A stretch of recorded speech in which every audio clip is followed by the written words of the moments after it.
Hey guys, it's JJ. Welcome back to the North Carolina Dynasty. We just won the national championship game, and we're gonna go into another off-season today. This was season 5. We're gonna go to season 6 next episode. We win this game 28-23 over the Georgia Bulldogs in a pretty good game. For some reason, none of our coordinators were hired away, so we keep those around, and with them the pipeline bonuses. So far I've liked Aaron Riley and Vernon Finley as our coordinators. We're going to keep the offense around like it is. We're going to keep the defense around like it is. There's no reason to change anything. We're going to lose a bunch of players, obviously, but I'm hoping that the next generation can fill in the spots adequately. I think it's going to be a downgrade, but we're going to see about that in the future. For now, we're going to go over the past season. We're started off the season with a 38-7 win over Eastern Michigan. We beat out Texas 24-3 in the second game, and then conference schedule started. We put up 63 points on JMU. We put up 42 on Clemson. That was a ridiculous game. 35 on East Carolina, 47 on Charlotte, 49 on Appalachian State, 49 on Liberty, and then the first somewhat close game was against Duke, 38-24. And then we put a 50 burger up on Virginia Tech, Old Dominion, and then Virginia Tech 31-13. Wake Forest, usually a tough game, but this time around we beat them pretty handedly, 49-14. So an easy 12-0, but we did not play a couple of the other tough opponents this year, like NC State or South Carolina. We did play South Carolina in the in the conference championship game, and we did win 33-28. It was a tough game, and we barely won it, but we move on. We're 13-0 at this point. Get the first round bye. In the Orange Bowl, we beat out Oregon 44-6. No idea how that happened. And then we take revenge for our last year's loss against LSU. We beat them 41-16 this time. And then we go on to win the national championship game 28-23. That was, I think, the least points we scored other than the Texas game. These are all the results from the conference championship games. The New England division was won by Penn State. Oregon loses to USC in the Pac-12. We have in the Mid-American Conference, Nebraska wins this one. And then Tulsa beats out Texas State for the Big 12. No Texas, no Oklahoma, no Texas A&M. Kind of shocking. We had LSU beat out Auburn in overtime for the Sun Belt.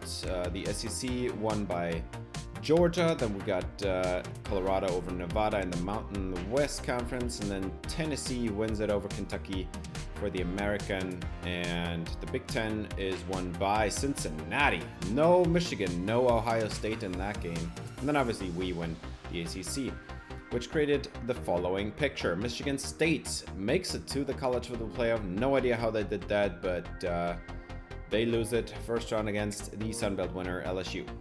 Clemson also made it to the championship, or to the playoff, and they lose to Oregon. Clemson not a part of a championship game. Oregon loses theirs against USC.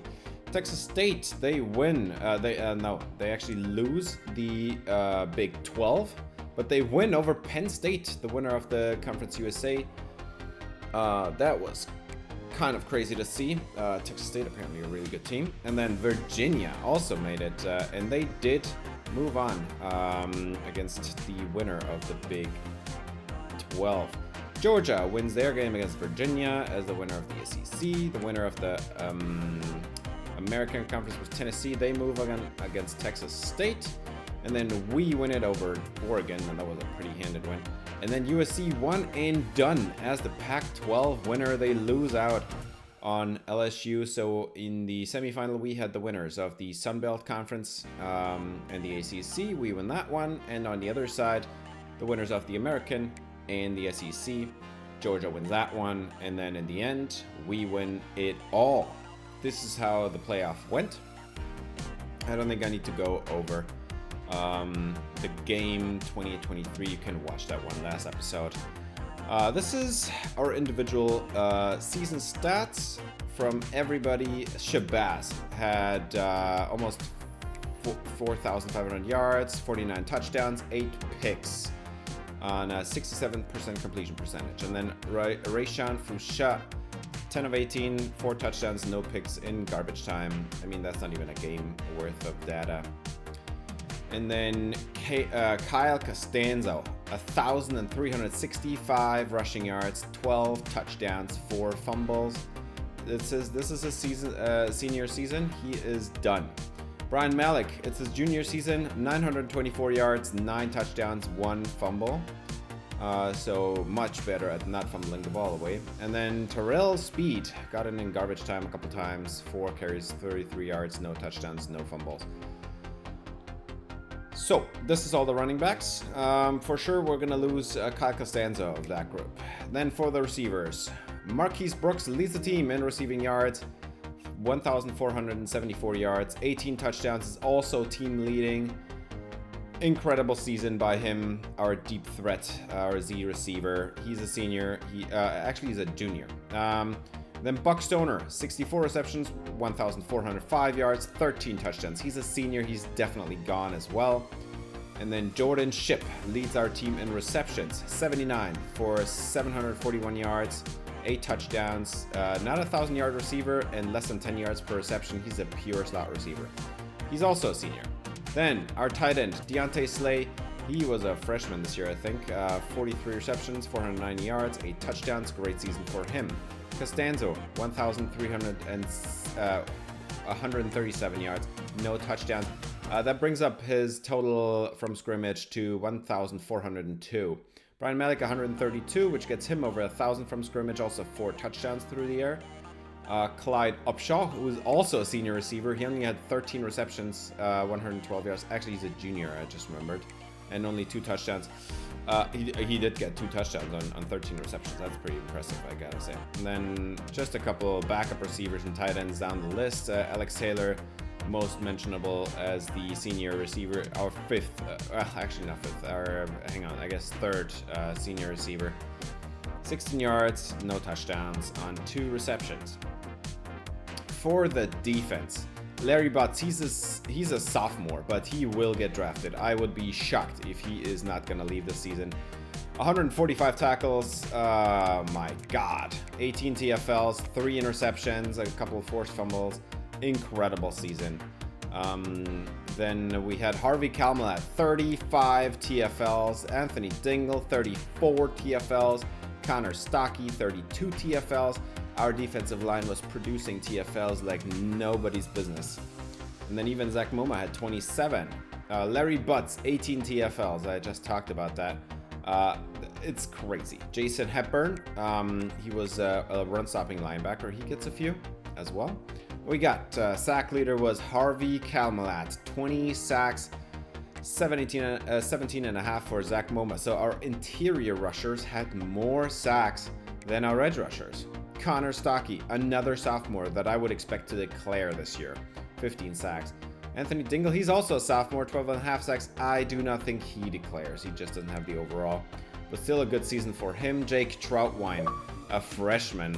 He got 7 sacks. That's a pretty good number for a backup defensive tackle to have. Then Jason Hepburn, 5.5 sacks as a linebacker, and he's not even a senior, and he's also not declaring, I think, with 86 overall. 5.5 sacks, that's a good number. Greg Barmore, backup edge rusher, 3 sacks, not a senior either. And then 2.5 sacks for a slot corner. 2 sacks for Jordan Velasquez, who's a backup linebacker. We got Eric Daniels. He's a senior edge rusher, actually, gets 2 sacks, but he's more of a run stopper, so he only played in 4-3 base, but not in nickel or dime. And then we got Jaden Patterson in here, 1.5 sacks, a safety. Backup linebacker, and Proctor gets 1.5, a sack for Dylan Jerry, a backup defensive tackle, and then a half sack for Emmanuel Bruce, our starter at strong safety. Leaders in interceptions, we got Jaden Patterson, 5 of them. He's a senior, he's gone. Our free safety. He had 105 tackles, 1.5 sacks, 5 interceptions, 3 forced fumbles. Incredible season by him, by the way. Got Larry Butts on 3 interceptions. Tony Tanner, a backup corner, gets 3 in garbage time. Steven Slate, 2 interceptions. Manu Lorenz with 2. I'm calling them sacks. Interceptions, obviously. And then an interception for Zach Moma. Unreal. A backup linebacker in Proctor. And then Moses Riggins and Cassidy Breida, both starting corners, get only 1 interception on the outside there. It's not great numbers for corners, but I guess they didn't target them much, I guess. Jaden Patterson, 3 forced fumbles. Yeah, this kid was a menace. And then we've got Harvey Kalmalat on 3 forced fumbles as well. We got Anthony Dingle. So that's already 9. And then we have a bunch more people who only had 1. And one of them is obviously being Larry Butts. We got Cassidy Breida, a corner with a forced fumble. We got Connor Stockey on a strip sack. Jason Hepburn gets 1 as well. One stopping linebacker. And then Eric Daniels, who did start in 4-3 base, but he did not amass any big numbers or anything. For the national comparison, Nick Shabazz is second leading in passing yardage in the country, and he's also second in touchdowns. Leading is actually Ryan Polisi. He was the quarterback of Georgia. We faced him in the final game, and he got over 5,000 yards and over 50 touchdowns. Incredible year for him. And then for the running backs, we have Kyle Costanzo leading the country with almost 1,400 yards and 12 touchdowns. Is not quite leading. There was Enrique Morales. We'll talk about him later as well. Now, of all these leading backs, he also leads everybody in fumbles. 4 fumbles in his senior year. That's not good. And then, I mean, we were never gonna catch Nico Wynn from Utah, but we had Marquise Brooks here. Almost 1,500 yards, second in the country in yards. Third actually in touchdowns, only to Aquara from South Carolina, and then Gervasi, who I don't know. And then Buck Stoner also makes this list here as the number 5 in yards. Only 13 touchdowns is not towards the top, however. But incredible year for both of them. I would expect Marquise Brooks to declare, obviously. Ian Aquara is down here. Lorenzo Wayne is down here. And then Gervasi, I have no idea, but he's second leading in touchdowns from West Virginia. And then down this list, we also got Darren Valles, who played for Georgia. He gave us a run for our money in that game as well. Great season for him. And then leading the entire country, not just the ACC, but the numbers are kind of displayed wrong if you go through to national when you're on defense. So you have to go through every single conference. You have to trust me on this one. Larry Butts leads the country in tackles, 145, not even close. Nobody else is even close. I think the next guy is actually that second guy on this list, Conklin. Yeah, that was an incredible year for him. Most sacks in the country, also Harvey Kalmalat, second to nobody. He's also first as a defensive tackle as a freshman. So I would expect this kid to declare first chance he gets, and that's going to be next year. Zach Moma is 17 and a half sacks. It's not actually second in the country, but still like top 5, and he could declare this year as well. And then leading the country in interceptions is actually Timmy Oak from East Carolina. So Jaden Patterson is second, tied for second in the country on that number. So a great season as well. And then for the team stats, we're going to go through this as well. We want to analyze how the team did this year. And we had the second best offense on the team. Now, sadly, in CFB25, you can't sort this stuff by per game, which kind of makes this all pointless. But we did have a really good passing attack. Georgia, however, did beat us. I wish we could sort this by per game, but I still think that we were toward the top there in pass. But we are definitely, by far, first in rushing yards per game. We had a massive year. We had 2 running backs get to 1,000 yards from scrimmage. Our quarterback didn't even contribute to that number. Imagine now if we had a running quarterback as well. Points per game, I mean, by far leading the country. 42 points per game. we were dropping 40 basically every week. So incredible year for North Carolina on that front. And then we also had the most passing touchdowns. Now, you might ask, why is Georgia not leading? Yeah, because we had a backup quarterback actually play some snaps and take 4 touchdowns away from Shabazz. And also we had a couple of running backs score passing touchdowns. Now, rushing touchdowns, we didn't have that many. Apparently, we did not do that well with the run in the red zone. So, Kansas State is leading on that one, and they didn't even make the playoff. Oregon in second. Colorado is obviously up there as well. And then Tennessee apparently had a good season on the ground. We had the most first downs. I think this number is a little bit inflated because I'm playing the games. The rest of the teams is just simming them because usually I lead this. But it also does make a little bit of sense. We were like dink-a-dunking our way down the field a lot. So that increases the number of first downs per drive, obviously. And then on the defense, yeah, I wish I could sort this by per game because now obviously we're towards the bottom of the country because we play 3 more games than everybody else. But apparently we didn't have a great defense. And specifically, we did not have a great pass defense. Now, this is what the numbers say, because apparently we had by far the worst pass defense in the country. Well, I don't think that's true because we had like 90 sacks or whatever. And the number is inflated because we lead all the games. So all teams do in the second half is pass on us. They don't run anymore. And you can already see we had the best rushing defense in the country, even though we were playing 3 games more than everybody else. I mean, that's it. That explains everything, right? Apparently, I'm sure we do have a good run defense if you count it out per game still. But these numbers are inflated by how the games were going. Now, points allowed, however, we are the best defense in the country, and we play 3 more games than everybody else. We only allow 221 points per game, points total per game. That's about maybe 13, 14 points per game. That is a ridiculous amount. Now, what is an absolutely ridiculous amount is also the number of sacks. 92? How on earth is that even possible? Jeez. Our pass rush is absolutely ferocious. We get good coverage. We get a bunch of coverage sacks as well. Now, fumbles recovered. We're still like, I think that's about top 25 in the country. Usually, we don't do well on fumbles recovered in these games. The simming is just inflating the computer's number. But we're top 5 in interceptions collected, actually 4th, tied with Maryland. And, well, I guess 5th because we had more games than Maryland. But that is still a great number. 19 picks, that's pretty solid. We led the country in 3rd down conversions. And to explain that one, that's pretty simple. We are great at avoiding 3rd and long. And on 4th down, 78%, I mean, you couldn't be much better.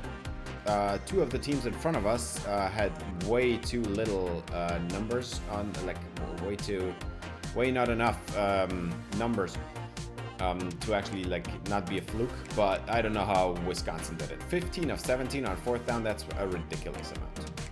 Now, red zone efficiency, this is the one you gotta be worried about because look how far I had to scroll down on this one. We scored touchdowns on less than 50% of our red zone drives. 103 red zone drives and only 47 touchdowns. And even if you add the 3 field goals, we're still only at 50. More than half of the time that we get to the red zone, we don't get any points at all. That is unreal. I have no idea how this happens. We definitely have to work on that. We need to be much more efficient in the red zone. Now, granted, we just went undefeated. And I think we just annoy them by sheer, like, volume of red zone drives. And it still doesn't make much of a difference, but we need to get much more efficient. Now, on defense, we're the best red zone defense in the country. Opposing teams got 43 times into our red zone and they only scored 13 touchdowns, which means 30 times they either had to settle or went for it in 4th down and didn't get it. Even if you add in the field goals, that's still only about 50%. So half the times that opposing defenses offenses do get into our red zone, they don't score at all. Now, that number is also true for our offense in opposing red zones, but still, it kind of evens itself out. And but just by the sheer number of times we went to the red zone altogether, I think that's how we won the game still. But we need to work on the other one, man. That is abysmal to only score 47 touchdowns in the red zone if you go there 103 times, you know. And then turnover differential, I mean, plus 13, that's almost won a game. I think that's a pretty good number. There is not much we need to talk about on that front. We gave the ball away 15 times. We had 8 interceptions by Shabazz and 7 fumbles lost, 4 of them by Kyle Costanzo. I'm good on that. I'm fine with that. We had a bunch of turnovers ourselves. Yeah. Records we broke. We broke the career receiving yards record in the country. Buck Stoner, 5,619 receiving yards over 4 years of college. I don't think anybody's going to touch that number anytime soon. So that is kind of an incredible number. And then the only other one that we still have is, well, I mean, the sack record from Malik Hamrick. Nobody's ever going to touch that. 73 sacks in one career, and he did it in 2 seasons. Touchdown catches, Buck Stoner, 65 touchdowns in 4 years. An absolute menace. He is he's a synonym for consistency. Through all 4 years of college, he caught the ball well, and he caught touchdowns, and he ran good routes, and he was our number 1 for all 4 years. In the ACC, we also broke the rushing yards record in a career. Kyle Costanzo, same thing for him. Over 4 years, he amassed almost 6,000 yards. Also, very consistent throughout his career. In his last year, got a little, the fumbles got a little bit away from him. Now, for receiving yards, we already talked about that. If you break it for the national level, you also break it for the ACC, obviously. But he also broke the ACC receptions yard record in a career, 331 over 4 years. That's like more than like 80 yards, 80 receptions per season. Kyle Costanzo broke the ACC career rushing touchdowns record, 74 in 4 years. That's like almost 20 touchdowns per season. For North Carolina, I mean, we almost broke all of these anyway. The Merdinger one, we broke that one a couple of years ago. We already talked about Costanzo and Stoners up on the top here. The Merdinger one is also an old one. We had rushing touchdowns. We talked about that. The sack record, we already had that one. Touchdown catches, 65. I mean, if you do it on the national level, you automatically do it on the career for ACC career records, and then also for the team. Season records we broke this year, none. The only one that still stands, it's still ours, is Malik Hamrick. He broke it like 4 years ago. But nothing else was broken for national season records. For the ACC, different story. Well, actually, no, not different story. Everything stays the same. Buck Stoner broke his records in his sophomore. No, I think it was actually the freshman year. So those records have been standing a long time too, just like Malik Hamrick's. And then we've got Ian Aquara. That one got broken this year, I think. Touchdown catches, 20 of them for South Carolina. That's a pretty good benchmark to break. For season records at North Carolina, most of them were broken a long time ago. Merdinger on passing yards, rushing yards for Marion Hampton, receiving yards, Buck Stoner, receptions, Buck Stoner. It was all his freshman year. And then Nick Shabazz, touchdowns that was broken this year. 49 touchdowns in one season. That's Nick Shabazz's record. Lee Hamrick, that one has been standing for a long time. The rushing touchdowns was actually broken last year by Kyle Costanzo, and then the Buck Stoner one, that's also his freshman season, and we're never going to touch the interception one. Game records, nothing for North Carolina in the last year, just the ones that have been standing. Michael Merdinger, 7 touchdowns in the game, and then Malik Hamrick, 5 sacks in the game. That's the game records at North Carolina. And I don't think we're ever going to get any close to anything else there. For USC quarterback Eli Wilkes, it was a fantastic season. He wins the Heisman Trophy. And Harvey Kalmlat had 20 sacks, and it was not enough for him to beat him out.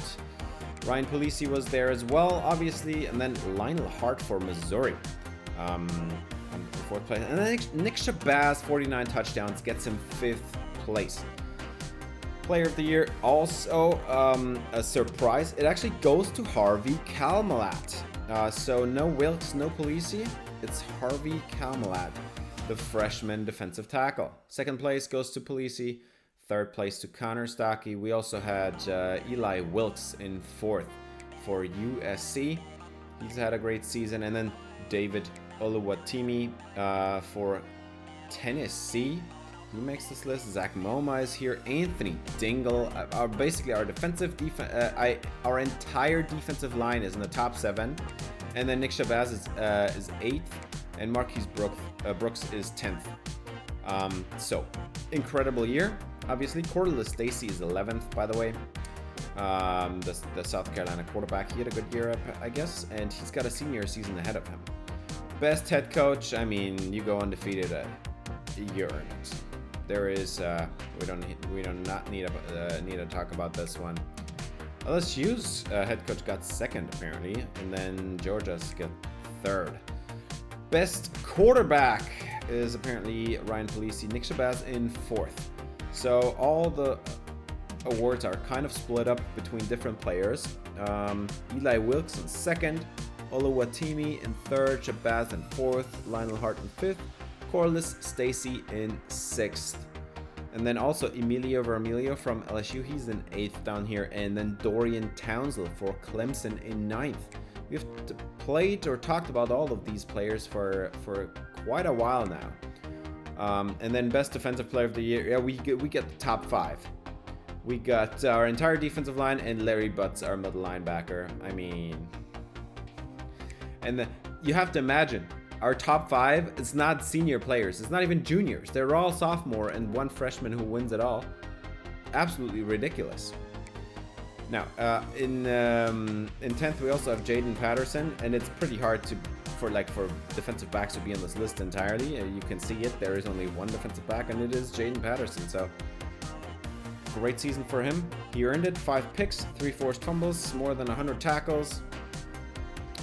I was really happy to have this kid on the team. He also wins Best Defensive Back in the country, and the numbers support it. Well earned. I'm happy for him. That's an honor that he was, well deserving of with all those turnovers, 100 tackles. He was very reliable. And Steven Slate in 2nd. We got Georgia corner in 3rd. Riggins and Ruse and Breda in 4th, 5th, and 6th. And then down the list, we got Manu Lawrence as well. He's a dime corner. He doesn't even see the field much, and he still makes this list. We got Najee Coral in 10th for South Carolina, by the way. And then DeMello Jones for Georgia. I think he picked me off in the championship game down there. He makes this list as well. So, this is how the DBs look. Best running back in the country. We have the top 2. Can you believe it? Brian Malik wins it. I have no idea how he did that, and I would fully expect him to declare because he had still a great season. He was the backup, basically. He was the receiving back, and he still got like 1,300 yards and like 12 touchdowns or whatever. Great year for Malik. Costanzo takes 2nd. I think the only reason he did that is because of the fumbles. And then Jamison Sorsdahl in 3rd for Georgia. Gotta talk about that. And then Enrique Morales in 6th, by the way, for UCF. We played him as well this year. Actually, not this year. That was last year, I think, in the playoff. And then best receiver, well, I'm kind of shocked. Marquise Brooks is 2nd in the country. Why is he not 2nd on this list? He had a bunch of touchdowns and like almost 1,500 yards. Nico wins deservedly, but Ian Aquara is in 3rd for South Carolina, and he's a freshman. Lorenzo Wayne, the junior for LSU, he's on this list. And we also have Darren Valles down there at 12th. Kind of sad that Marquise Brooks didn't have a better chance of winning this one, but I mean, Nico Wynn was gonna win this one all the way. So, almost 1,700 yards, and his team didn't even make the playoff, and not even the conference championship game. So this kid probably had just one regular bowl game, and that's it. Even if that even. And then by mistake, I went out of this list. So we're gonna go on with the Lombardi Award, which is awarded to Harvey Kelmlat. That makes sense. He was second in Heisman winning. He led the country in sacks. We do not need to talk much about this as well. We got a bunch of defensive linemen on this list, obviously, with all our sacks. 92 of them in total. Down the list, actually not many players that we recognize, but on 10th place there was the defensive tackle for Georgia. Senior quarterback of the year, Shabazz is sophomore, so he's not eligible. Polisi wins this one, Lionel Hart in second. And we do recognize in 6th place Michael Merdinger for UCF. He's a senior, transferred away, and apparently had a good last year with UCF. George Drew is in 7th for NC State, in case you remember him. We didn't play him this year, sadly, but NC State is a rival, so gotta talk about them as well. Best defensive end of the year, it's Connor Saki. Clearly, as Anthony Dingle was the one player on the team from the starters that had the least amount of sacks on the D-line. But still a nice list. And then the best interior offensive lineman, we got Jimmy Sims winning it for NC State this year. We got Rashawn Soto in 8th for us, and I have no idea how he did that. I don't even know how this is even scored. Probably sacks allowed and then snap count or something. I don't know. But not many players we recognize on this list. Just the one Rashawn Soto and the winner for NC State. Best tight end in the country is actually Deontay Slay, and he didn't even have 500 yards. And he's a freshman as well, so he has to come back. Also can't declare with 82 overall, but that's just not gonna work. There's a tight end for Georgia, I remember him, and then Trey Des Green for LSU, man. That guy was so annoying. Not many other players we recognize here on that one. And then for the assistant coach of the year, well, Vernon Finley wins it. I mean, that's well deserved. We had the best defense in the country, apparently. And then best linebacker, I mean, do we even have to talk about it? Well deserved. 145 tackles, like 18 TFLs, like 3.5 sacks, 3 picks, or like, I don't know. I don't even know. And a forced fumble as well. Incredible year for Butts. And then Jason Hepburn. He is a backup linebacker. Well, not a backup, but like a second, third linebacker as like a run stopper. He's on the list as well. Best center goes out to Syracuse. We got Johnny Barr in 4th. Emmanuel Carrizosa for Duke is maybe mentionable. He's going to be returning as a sophomore. And then kickers, well, usually I miss too many kicks for it to be in consideration on this one. Best punter of the year, Shakir Kitchings in 7. That is kind of surprising because we did not punt much this year. But okay, I'll take it. Best special teams returner, it's actually Clyde Upshaw winning best returner of the season. We're going to talk about him later as well. But he had a great season as a returner. I gotta tell you that right now. And then in 5th is Lorenzo Wayne. I didn't even know he returned kicks, but he had a great returning season as well. Apparently, I don't know. So yeah, let's talk about all of the All-Americans. Heisman winning quarterback Eli Wilkes, first-team All-American. No surprise on that one. Brian Malik is a first-team National All-American. Not Kyle Costanzo. I think it comes down to the fumbles again. And we got Tyler Alves, Cameron Walker, and Lorenzo Wayne. Who is Cameron Walker, man? I have no idea what he's doing here, but whatever. I guess Marquise Brooks has got to be on the second team then. And where is Nico Wynn? He had like 1,700 yards. Are you kidding me? No offensive lineman.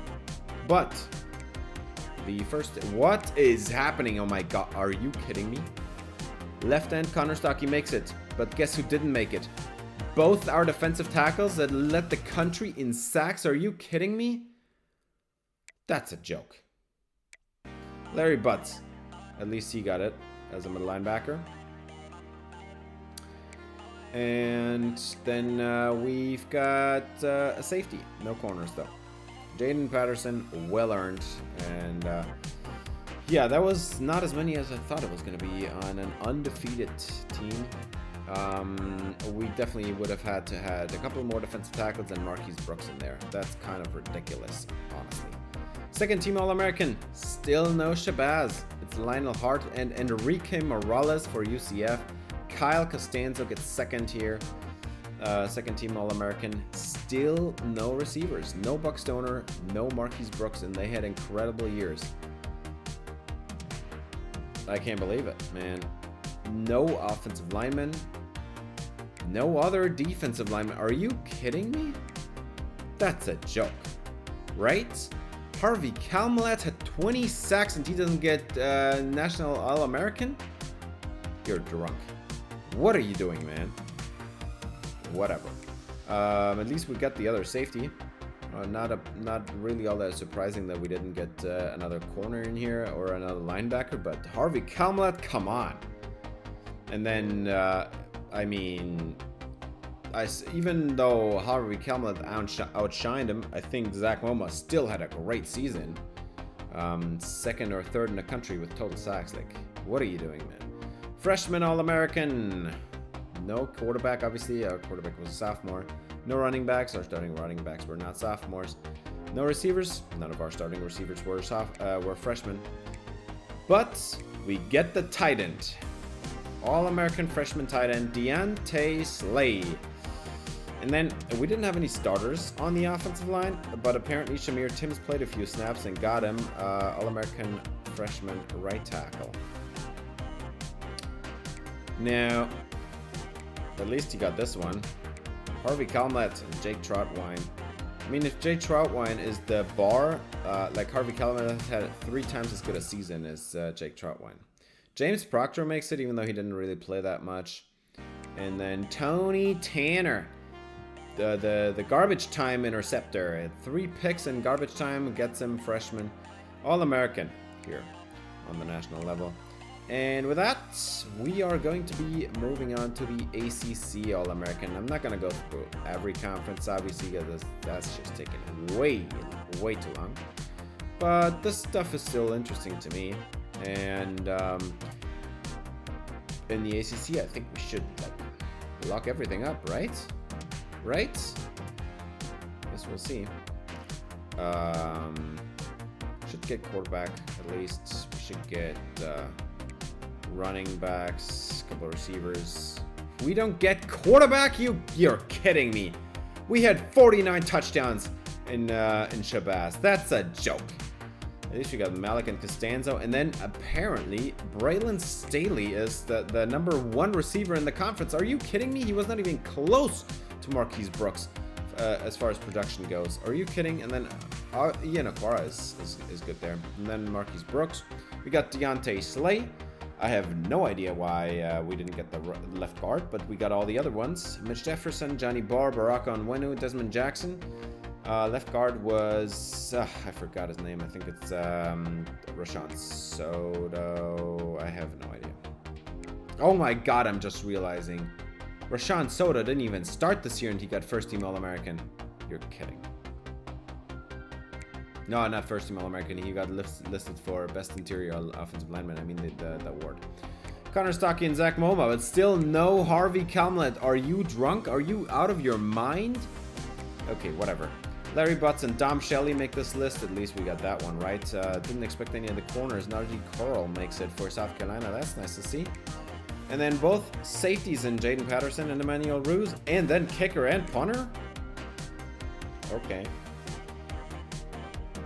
Can't get Harvey Kalmalat on this list. Runner-up in Heisman voting. Can't get him in on the ACC, all the defensive tackles. But our kicker that missed like half his kick is on there, sure. And I'm the emperor of China, sure. Dorian Townsend. Still no Nick Shabazz, are you kidding? That's a joke. Buck Stoner is on this list at least. Got Garrison LeCounte.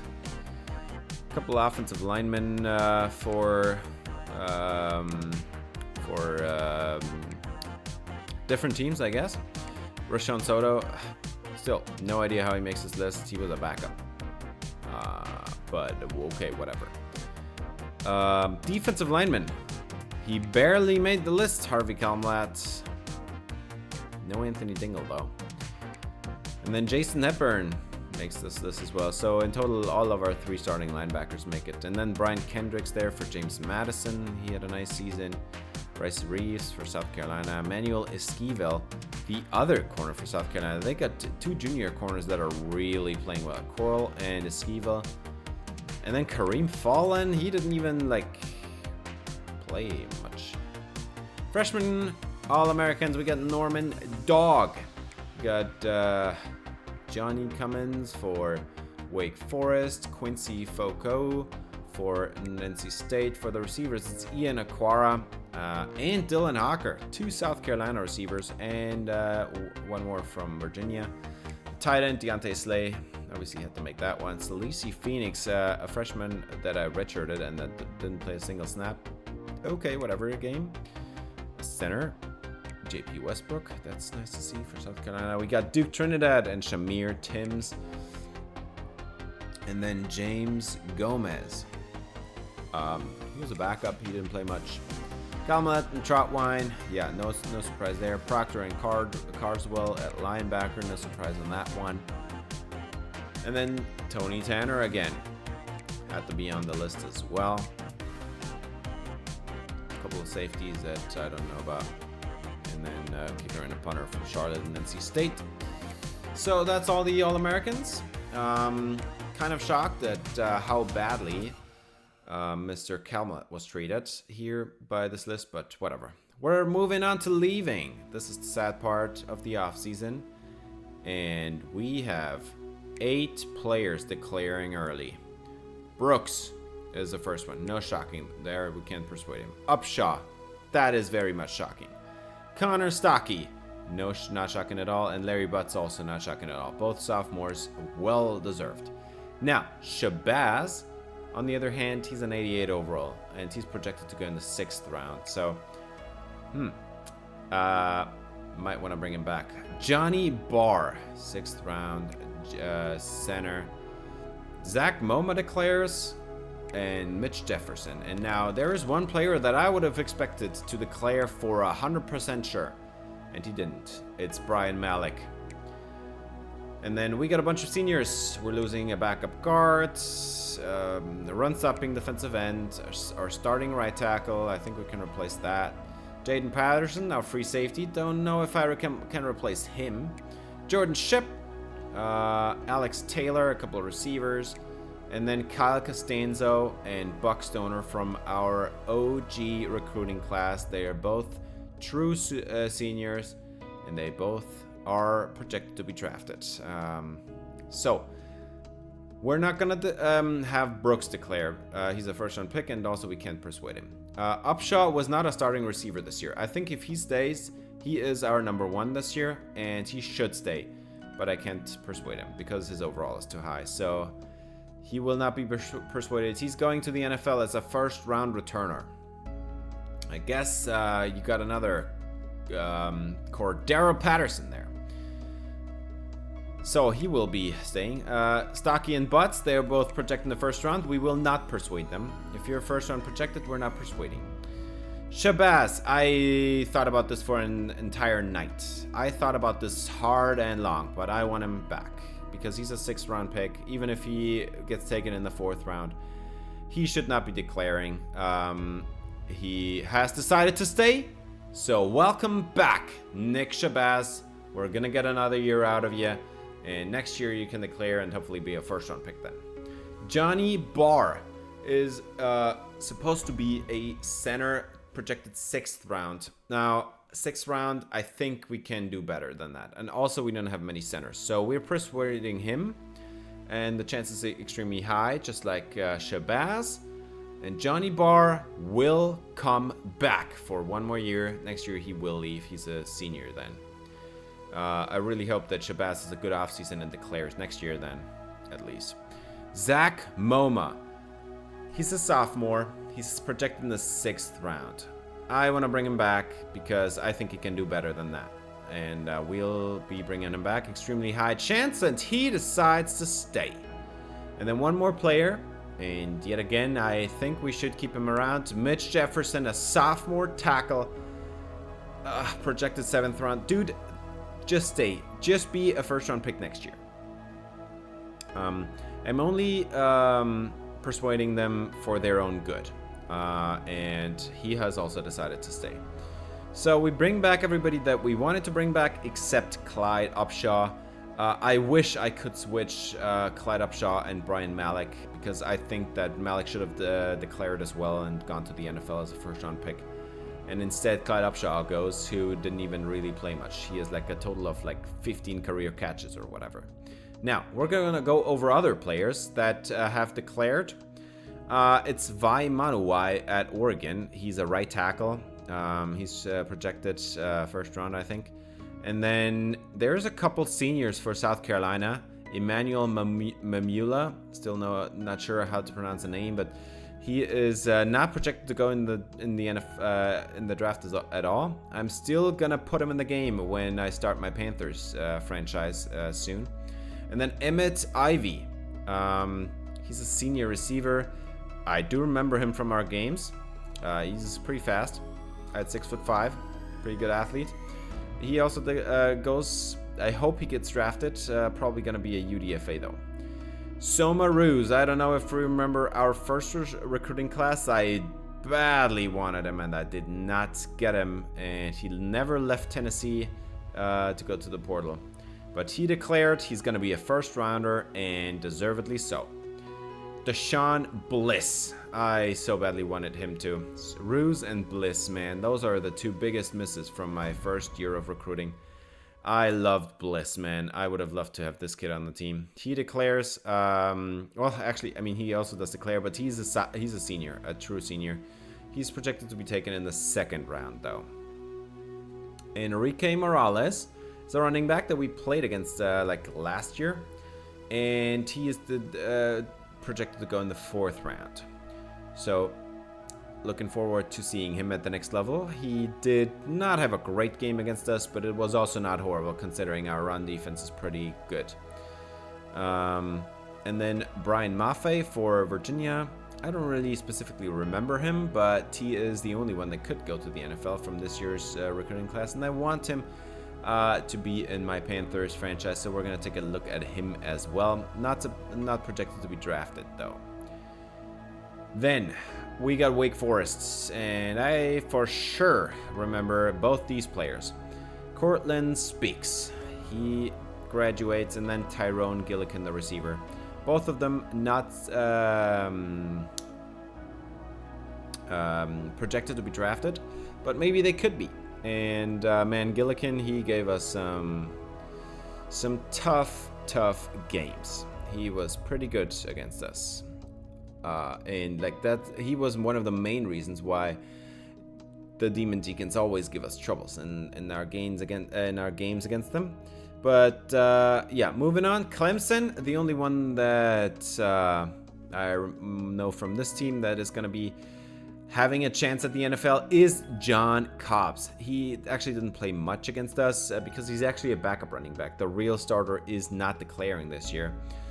But still, he might be a backup running back on some practice squad or whatever. Duke, Joel Mix, he's a guard. I don't remember him, but he might have a chance to be a backup guard somewhere in the NFL. And if you're wondering at this point why I don't have any of the redshirt seniors, because those are real players, and I want only computer-generated players, so I need to take either true seniors or redshirt juniors or redshirt sophomores from this year. Jamison Sorsdahl, man, he gave us a challenge in the championship game, man. And then also Darren Valles, the top receiver. Man, He was kind of a pain.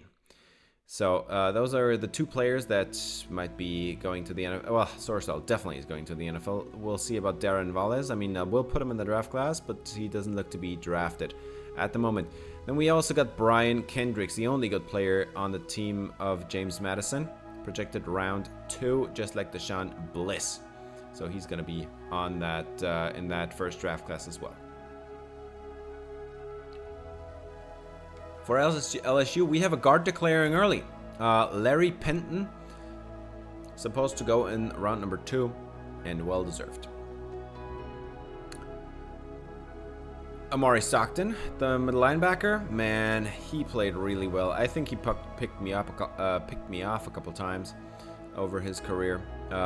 Projected round number 3, so looks good on him as well. And then Austin Ehlers. Now, I don't think he picked me off, but he's still a very good player. He's a true junior, so he will be a mid-round draft pick apparently, and I think deservedly so. He played a pretty fine career, I guess. He's an 89 overall, and looking forward to seeing him at the next level. Jimmy Sims, the guard for NC State. Now, we did not play NC State this year, sadly, but he's supposed to be a 4th round pick. He's a guard. I think as 90 overall, he should be drafted higher.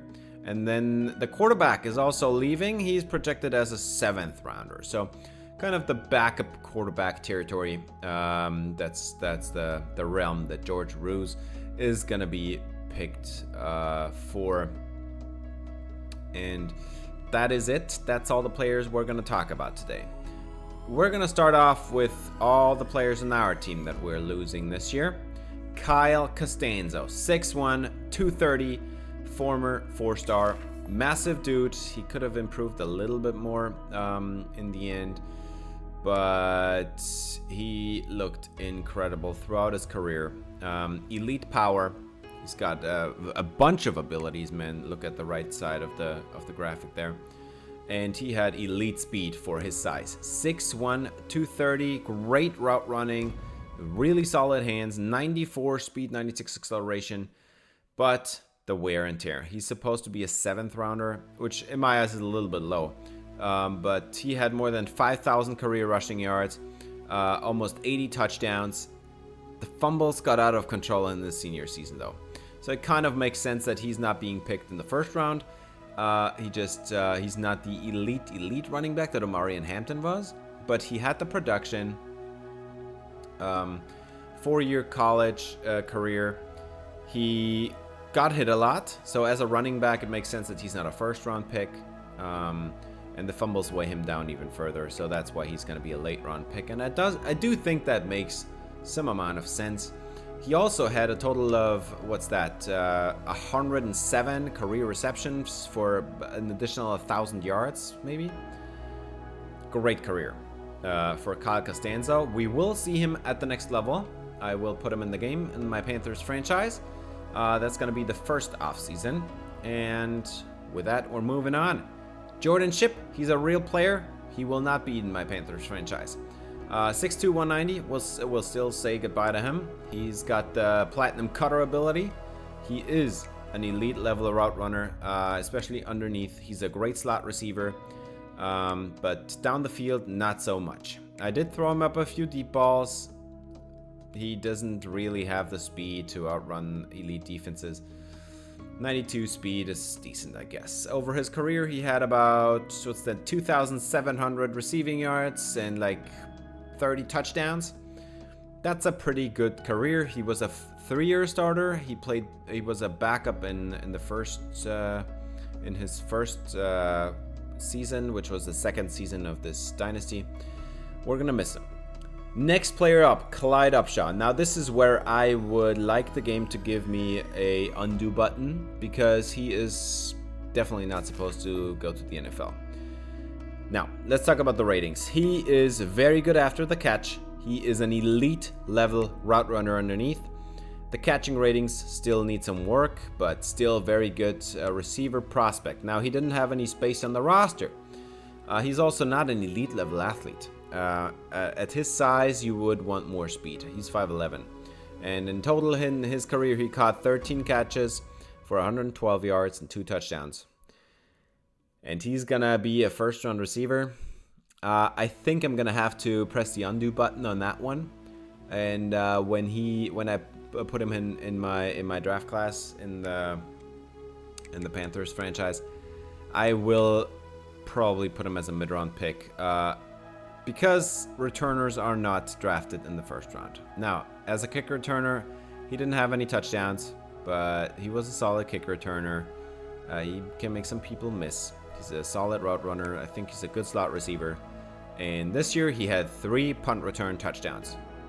So I think that's well earned. 12 yards per punt return. That's pretty good. 87 is the longest one.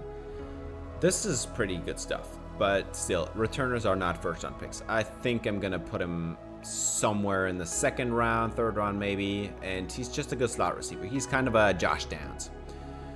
But I think he could have had an incredible year. If he stayed around for one more year, he would be our lead receiver. He would get all the targets. He would be our new Jordan Shipp, and probably even better. Marquise Brooks, he is a first-round pick. And it makes sense why. He's a 99 release. It's very good route runnings across the board. He has elite level hands, except that 85 catching is a little bit low, but 93 catching, 90 catch in traffic. He can break some tackles. He's kind of a Deebo Samuel-esque player with more speed, I would say. And he does have pretty good speed. At his size, he's 6'3", 94 speed, 94 acceleration. This is really good stuff. He was a 3-year starter, and over his career, he amassed about 3,300 yards, 37 touchdowns. Got a pretty good rack up there as well. The average yards per reception is incredible. He's an elite level deep threat. Kind of a mixture between DK Metcalf and Deebo Samuel, I would say. So he's going to be probably a late first-round receiver. Those hands need to be a little bit better for him to be like a top 10 pick. But he's going to be in there for sure. Buck Stoner, also from the OG class. 6'3", 208 pounds, 5-star recruit back in the day. Out of Pennsylvania. Stoner has no run after the catch ability, at least not with the power. But he has elite hands, very good route runner, very snappy, can break some tackles, and at 94 speed, 90 acceleration, pretty good athlete as well. 50-50 jump ball ability, 4-year starting career with 5,500 yards and like 70-something touchdowns. Incredible year for him. 65 touchdowns actually. 65 touchdowns. He also had a 99-yard reception, by the way, in his freshman year. 99-yard reception. Can't get any longer than that. Broke or at least tied a UNC record on that front as well. That is not tracked in the game per se, but kid is definitely going to be a top 10 draft pick. 4-year career, stellar record, not many dropping issues or anything. The hands were steady, the routes are great, can do something after the catch. He's a perfect number 1 alpha receiver. Now, a backup, Alex Taylor, he didn't play much, 6'2", 190. Yeah, he just got run over by all these other kids. Solid route runner, solid hands, elite elusiveness. He would make a pretty good running back, let's be honest. And the speed is decent, I guess. But he's not a real player in real life. He will not be in the draft class. He had a total of 16 yards, no touchdowns. His longest reception was 10 yards. And then garbage time. So he was also a returner. He did not get any kick return touchdowns, but I think his kick return skills are pretty solid. I think he's supposed to go in some later round, like 6 or 7. Let's move on. Offensive line. We got Aiden Banfield. He's also a real player. He will not be in my Panthers franchise. But we still got to talk about him. He was a starter at one point, but he did not develop quickly enough. So he lost his starting spot to left guard Rashawn Soto, I think. I keep forgetting all the names. Now, he had a 4-year career. Actually, he had a 5-year career when his freshman season was redshirted. And I think he started for like 2 or 3 years. He had a decent impact 3-year career, yeah, just like I said, and then a couple of backup snaps here in the last year. But he got overtaken. He's only an 87 overall, and we get some 90s here. And then on the other side, he is a starter, Desmond Jackson. He will also not be a part of the Panthers franchise because he's also a real player. I don't want any real players. I only want computer generated here. But we're still talking about him. He was like a 3-year starter. Good pass protector. The run blocking is decent. An okay athlete. Nothing spectacular. He allowed 7 sacks in the final season. That is not a great number. I think he's supposed to be a mid-round pick. But yeah, he had a decent run with us, and he will be replaced this year. Yeah, 3 years starting. Yeah, I think that's a pretty solid season for Desmond Jackson there.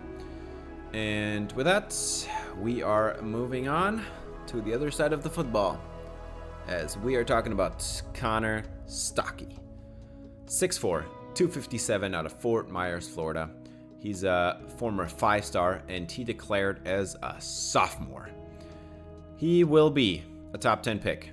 Power moves, 85. 97 strength at edge rusher is incredible. 83 block shedding is pretty good. 85 finesse moves. Now, he is kind of raw, but he's an elite level athlete, and he is incredibly productive. He had 33 sacks over 2 years, also 2 interceptions and 3 forced fumbles. This kid is incredible. Now, this was all done against college tackles, and in the NFL, he's gonna have to prove much more that he is actually a good pass rusher, because right now he's more of a great athlete, decent pass rusher. So I don't think he's a top 5 pick for sure, but with the ratings, I think he should be a mid-round, like 15th overall draft pick or something in my Panthers franchise. We're also going to say goodbye to our starting base end, Eric Daniels. He's also a real player, and he will not be in my Panthers franchise. We still say goodbye to him. He had decent run blocking ratings. 95 strength is pretty good. 85 power moves, 76 finesse moves. It's nothing spectacular. And he also had never had the sack numbers to be a full-time starter. Over his career, he had 6 sacks in 3 years starting and about 30 tackles. 1 forced fumble. Nothing spectacular. But still, we're going to miss him. So Anthony Dingle now has a full-time starting spot out there. As long as he develops, at least. Larry Butts. 6'2", 238 out of Rome, Georgia. Former 5-star. Platinum wrap-up. Platinum house call. Bronze robber. Bronze bouncer. 3 mental abilities. Well, not elite, but pretty good pass coverage for a linebacker. Great play rec and awareness. He's got some hit power. His pass rush is incredible. 92 finesse moves. I think he could pull off the Micah Parsons move. His run stopping, on the other hand, not that great. That's going to suck a little bit in the NFL, but he's an elite athlete. And that speed flying over the middle. He only started 1 year. He was a backup in his redshirt freshman year. Redshirt sophomore year, 145 tackles, 18 TFLs, 1.5 sacks, 3 interceptions, a forced fumble. What more do you want? This is an NFL stat line. And he did play 16 games, yeah, but like, this is incredible stuff. And he's going to be a top 10 pick. Like, no doubt about that.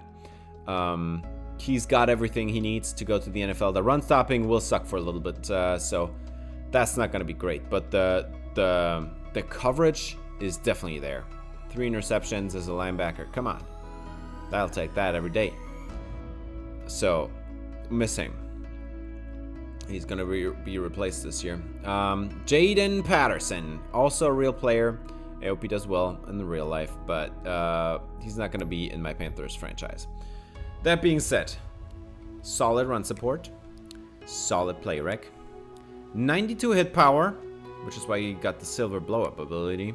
The coverage was never elite, honestly, but the hands, man, he's got 90 catching and a platinum house call ability and 99 speed, 98 acceleration. All he can do is chase people down with a vengeance. 4-year starter, close to 400 tackles, about 25 TFLs, 2 sacks, and a total of 15 interceptions and 3 forced fumbles. Incredible year. We're going to miss you. Next one is going to be Vi Manuwai. Probably an early draft pick, first or second round. Probably not a first round pick though. Maybe a late one. Perfect size as a tackle. The athleticism is elite.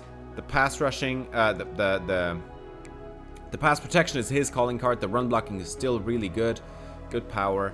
I think the only thing that's lacking is a little bit of the production. He allowed 19 sacks this year. And I mean, you can't really say that he's a first round pick with 19 sacks allowed, but he does have all the measurables and he does know proper technique. And also he was a 4-year starter. So I think a second round pick is where we should put him. 4-year starter, pretty solid and sound as technique, good athlete, good size, but didn't really have the production and needs to work on being more consistent on the field. I think that warrants like a second or third round pick maybe. Emmanuel Mamula, linebacker, South Carolina, 6'2", 239 out of Clearwater, Florida. He was a former 4-star pick, 4-star recruit, I mean. He is a solid run defender. He's got a little bit of power. His IQ is elite. This is kind of the Luke Kuechly echelon we're talking about. 99 zone coverage as a linebacker. 99 zone coverage and pretty good athleticism as well. 3-year starter from what we can see here, equates to about 300 tackles, 10 TFLs, 1 sack, 7 interceptions, and 3 forced fumbles. This is a pretty good resume. I think this warrants a mid-round draft pick, but the run defense is really not his calling card, and he's not an elite athlete. Linebackers just don't get picked in the first round unless you're an elite athlete or an elite IQ player. So I think a mid-round draft pick for him is okay. Emmett Ivy, 6'5", 213 out of Memphis, Tennessee. He's a receiver that I definitely remember playing against because he had quite a few good receptions there. Not much power after the catch, but solid route runner, solid hands. The elusiveness is pretty good. He just, yeah, I mean, it's just he lacks a calling card. He's got 92 speed at that size. That's pretty good. His he was a 1-year starter, and he didn't even get to 600 receiving yards. So I think while he is a pretty polished receiver overall, he lacks like a specific calling card, a specific role, and the production to be a day 1 or day 2 pick. He is probably going to be a day 3 pick or UDFA, but with that size and athleticism, I think somebody should take a chance on him late in the draft, or maybe as a priority free agent. Somaruz, 6'4", 300 pounds out of Memphis, Tennessee. The hometown kid. He stayed home in Tennessee. He's got a bunch of abilities. He was a 4-star recruit, man. I so desperately wanted him. He's got the good IQ. He's a good athlete. He's got very solid run blocking. Good enough power as a center. Pretty good pass protection. It's a first-round dunk. Slam dunk, I mean. He was a 4-year starter. He only allowed 6 sacks over that time. Now, 4 of those came in his last year. Maybe he was not a 4-year starter. I don't know exactly, but let me take a look. 3-year starter, actually. So over 3 years, he allowed 5 sacks then. I think this is pretty good. Ruse was a really solid player when I tried to recruit him, and he turns out to be a fantastic first-round pick. And this is a slam dunk pick. This is kind of the Tyler Linderbaum. Now, you need to put him in the right scheme because his, I don't know if it was his power or his finesse blockings that are not great, but you can find a role for this kid. Deshaun Bliss. Who wants to get lost in the bliss? 6'2", 237 out of Sinton, Texas. I really wanted him on the team with his athleticism at the linebacker position, man. He looks incredible. Great IQ, elite run stopper, and 90 zone coverage. Like, you can't go wrong. This looks like a first-round pick to me. Now, he only started 1 year, and over his career, he didn't even have 200 tackles, not even 150, only 3 TFLs. He just doesn't have the production. So, but this is the thing. I think that makes him more valuable because he only played 1 year, so his body's not beaten up. He's a second-round pick, apparently, projected as. I think that's okay value. I would take him in the first round, I think. He's got the athleticism. He's got everything you need as a linebacker. He's not a great blitzer, but who cares? And he doesn't have much injury risk due to being beaten up in college. So I think this is pretty good stuff. Enrique Morales, I remember him. Great elusiveness, not great hands. The awareness and stuff is good. The route runnings is really good. He's a pretty good route runner, but his hands are not great, and he doesn't have that much power. But he's got the breakaway speed. 3-year starter at UCF for a total of about 2,800 yards, 28 touchdowns, and no fumbles over his last 2 years. He had five fumbles in his first year starting, but no fumbles over the last 2 years. I think the athleticism plus being a very reliable and productive running back. He also has about 120, 130 career catches, about 1,000 yards, 4 touchdowns through the air. This, in my opinion, warrants at least a second-round pick. Great athlete with very reliable production, and I mean, he needs to work on his hands. So that's why he's not like a slam dunk top 10 pick or anything. But he should be like late first round, early second round, you know, where most good running backs go. And then Brian Maffei, the starter at center for Virginia. Elite pass protector.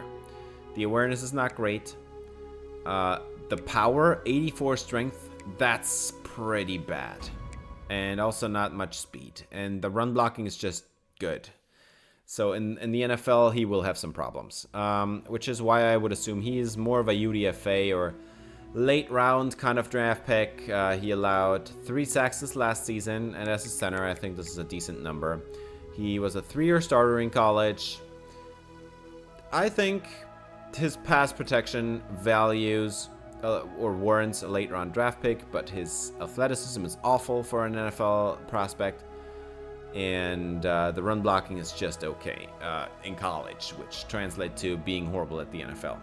So I would say Virginia center Brian Maffei should be like a 6th or 7th round pick. Let's move on to Wake Forest. We got Cortland Speaks here, 6'6", 265. He definitely sacked me a couple times over his career. 82 power moves and 82 finesse moves. That's half decent. It's at least a starting point. The run stopping is also okay, I guess. He's a good athlete.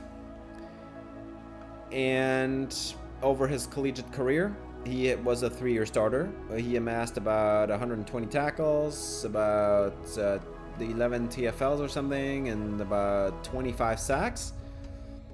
I think this is good enough to warrant a mid-round draft pick. 3rd, 4th round maybe. He's not a great athlete. He's not technically sound. He's not a great run stopper. He doesn't really have a calling card.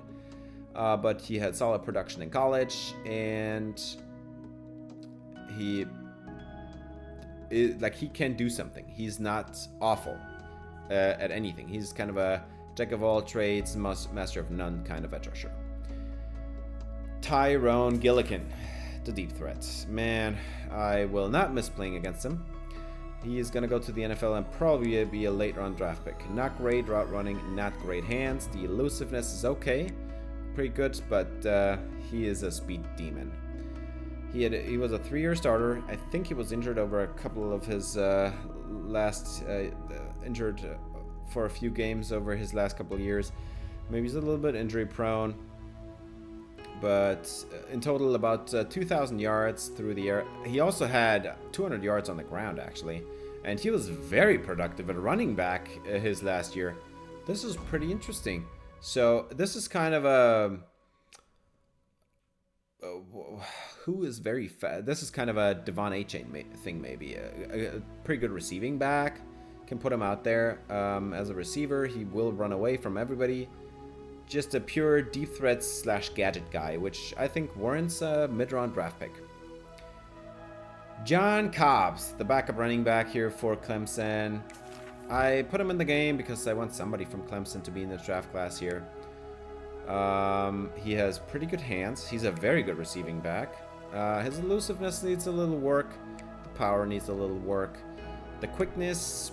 I mean, 90 speed, that's pretty decent, but that's not going to blow you away as an NFL GM. And he was a 2-year, well, actually just a 1-year starter at Vanderbilt in his junior season, and now he's a senior as a second running back, kind of just a receiving back. He had 13 touchdowns over his collegiate career, about 1,500 yards maybe, only 2 fumbles, so that's nice to see. He took kind of a step back at Clemson. Maybe it's the scheme they run there. I don't know, but he's a solid receiving back with decent speed. I think you can throw a 6th or 7th rounder on that. But other than that, not anything spectacular. Would not expect him to be an NFL starter at all. But a nice role player if you can improve the elusiveness a little bit. Joel Misc, guard for Duke, 6'1", 301 pounds. Kind of a sawed-off shotgun type of guy. He's pretty small at 6'1". That's not good size. Might have to move to center, but solid pass protection, good awareness. The power at 83 strength also suggests a move to center, honestly. Run blocking is really good. So I think he's a sound pass protector and sound run blocker. He's not a great athlete, however, but he does have the college production to back it up. So his last season, his starting year as his senior year, only 2 sacks allowed. He was a 4-year starter at Duke. We always like that in the NFL. Almost 4,000 snaps, almost 1,000 every year. You know, more like 3,600 snaps, let's say. 3,500 maybe. Sound in every aspect of the game, just not a great athlete. So I would say this is like a late round backup swing guard, like a swing guard type of deal. Jamison Sorsdahl, senior running back from Georgia, 6 foot, 203 pounds out of Ashton, Georgia. Former 5-star. He's an elusive back. His elusiveness is really good. His hands are really, really good. His route runnings are elite. Like, this kid is an elite receiving back. And he can do even a little bit in the power. He's got elite speed too. 2-year starter, got about 2,400 yards maybe, rushing yards. That is 21 touchdowns over his 2-year starting, only 2 fumbles. So that's pretty good. Receiving, that's another 300, 500, 750 yards on top. And only 1 touchdown though. But he's a pretty good receiving back, kind of a Christian McCaffrey type of deal. Pretty fast, even more fast than Christian McCaffrey, but not as good as an elusive back though. So I think first round is good, just not top 10. Maybe like a late first round, early second round type of deal for Sorsdahl. Darren Valles is the number 1 receiver that is now a senior. 5'11", 199 out of Hampton, Georgia. Former 4-star. He's an elite deep threat. 98 deep route running, 93 release. The catching ratings need a good amount of work. He's not a great after the catch threat, but he's got the speed. He's a pure deep threat that needs to work on his hands. He had 1 year starting, 16 touchdowns and almost 1,200 yards. I think this warrants like a mid-round draft pick, 4th round, 5th round maybe. He has good speed. He needs to work on his hands and his craft as a receiver. But the speed and the production in this last year should warrant a mid-round draft pick. Brian Kendricks out of Apex, North Carolina. He went to James Madison, a former 3-star. He declares early as a true junior. Can you believe it? Actually, he might be a redshirt junior. I'm not even sure. But 91 zone coverage. There are corners with worse zone coverage than that. 86 man. Good IQ. Doesn't have much power. Not a great blitzer, but good run stopping and more than good enough athleticism. 93 speed. Are you kidding? 2 years starting. I think he got injured in his final season here. Only 60 tackles as a middle linebacker. Seems a little bit low. I think he got injured there. 2 picks, about 162 tackles, 6 forced fumbles, 6 over 2 years. Wow. Yeah, you can see it in the snap count. He only played 662 downs this year. That's as closer to like 8 or 9 games worth of snaps. But oh my God, this kid looks incredible. 1st round draft pick, sign me up. Great athleticism, elite zone coverage. Good ability to force fumbles and hit hard, I guess. Even though the ratings suggested otherwise, obviously. Guard Larry Penton out of LSU. 6'4", 338 pounds. He is the definition of a plug-and-play starting guard in the league. Elite pass protection. The run blocking is very good. Good athlete. There's nothing to worry about with him. You just plug and play, you're good. This looks like a 3-year starting career, maybe 2.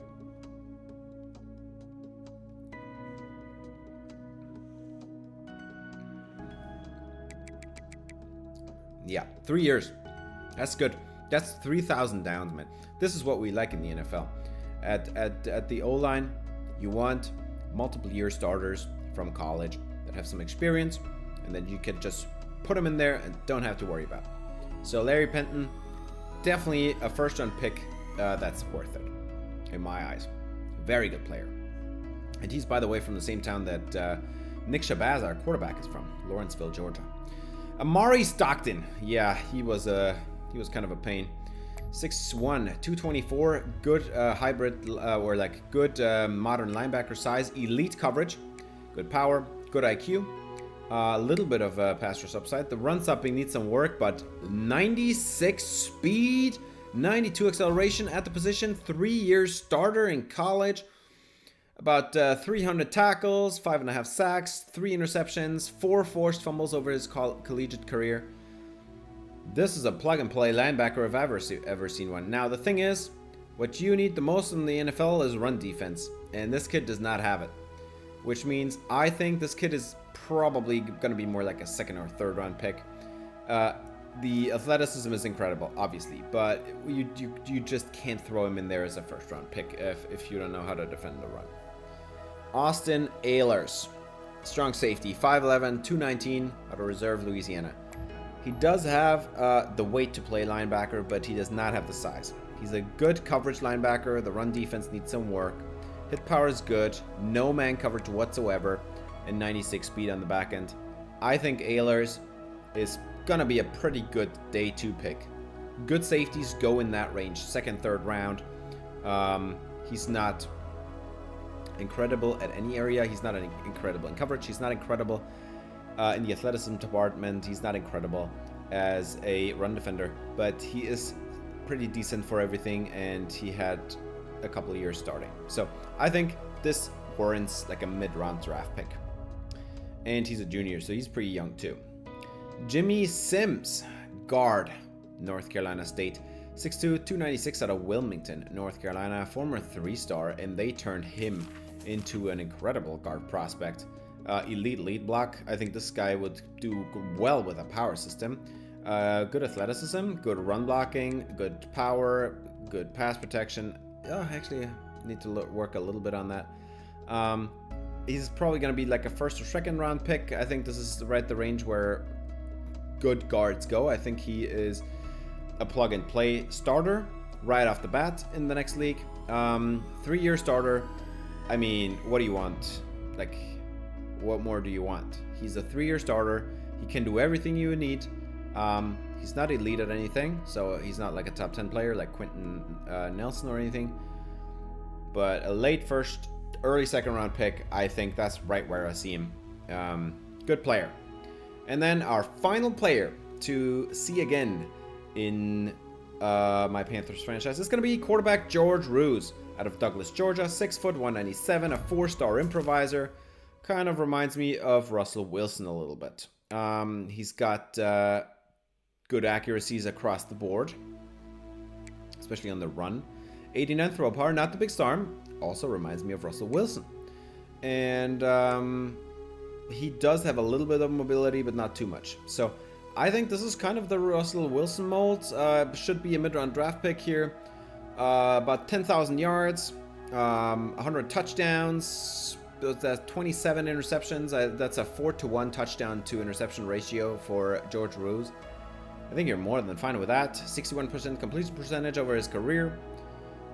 I think in total this is a pretty good kid to start. And then he also has like 750 rushing yards over his collegiate career, 4 touchdowns on the ground as well, only 1 fumble. This is a pretty good quarterback prospect, let's be honest. I think a 3rd round pick, 2nd round pick even maybe, I don't know. He's a lefty. So don't always know if you want to have a lefty. Draft results are here. Jordan Shipp is a 1st rounder, just like Marquise Brooks, just like Buck Stoner, just like Clyde Upshaw. 4 1st round receivers. Are you kidding? Love that. Clyde Upshaw, man, can't believe it.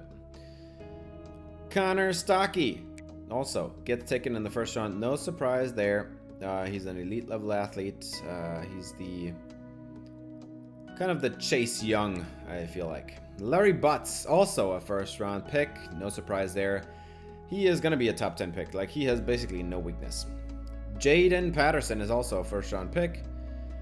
Desmond Jackson, 3rd round pick for our starting right tackle. That's nice to see. We got Kyle Costanza, works his way up, 5th round apparently. I think that's fair value for what he offers. And then we got Alex Taylor in the 6th round. I mean, he didn't play much. It's just the overall. Like, these results are only done based on the overall. But it's nice to see that we have so many 1st round picks. We got Kyle Costanza at the 5th rounder. And yeah, this is good stuff. I love this. Vaimanuai will be a 5th round pick apparently. That is pretty low. But also he allowed like 19 sacks in his senior season. So I think that makes sense.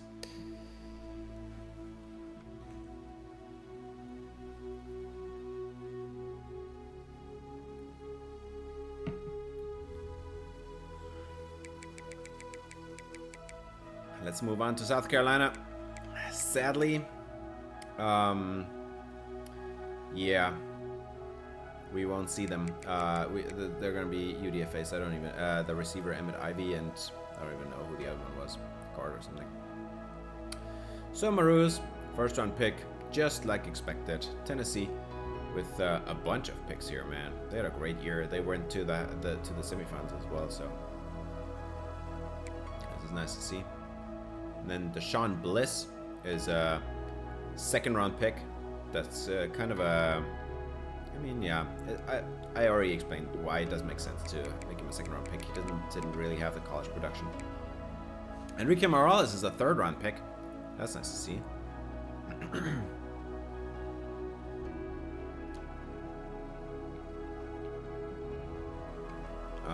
Actually, no, it's not. Actually, I think he should be a 1st or 2nd round pick.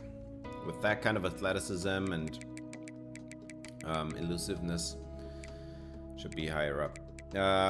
Our center from Virginia is not drafted at all, so he's going to be a UDFA in my Panthers franchise. Excuse me. So, don't see that kid here on the list at all, but still a nice player.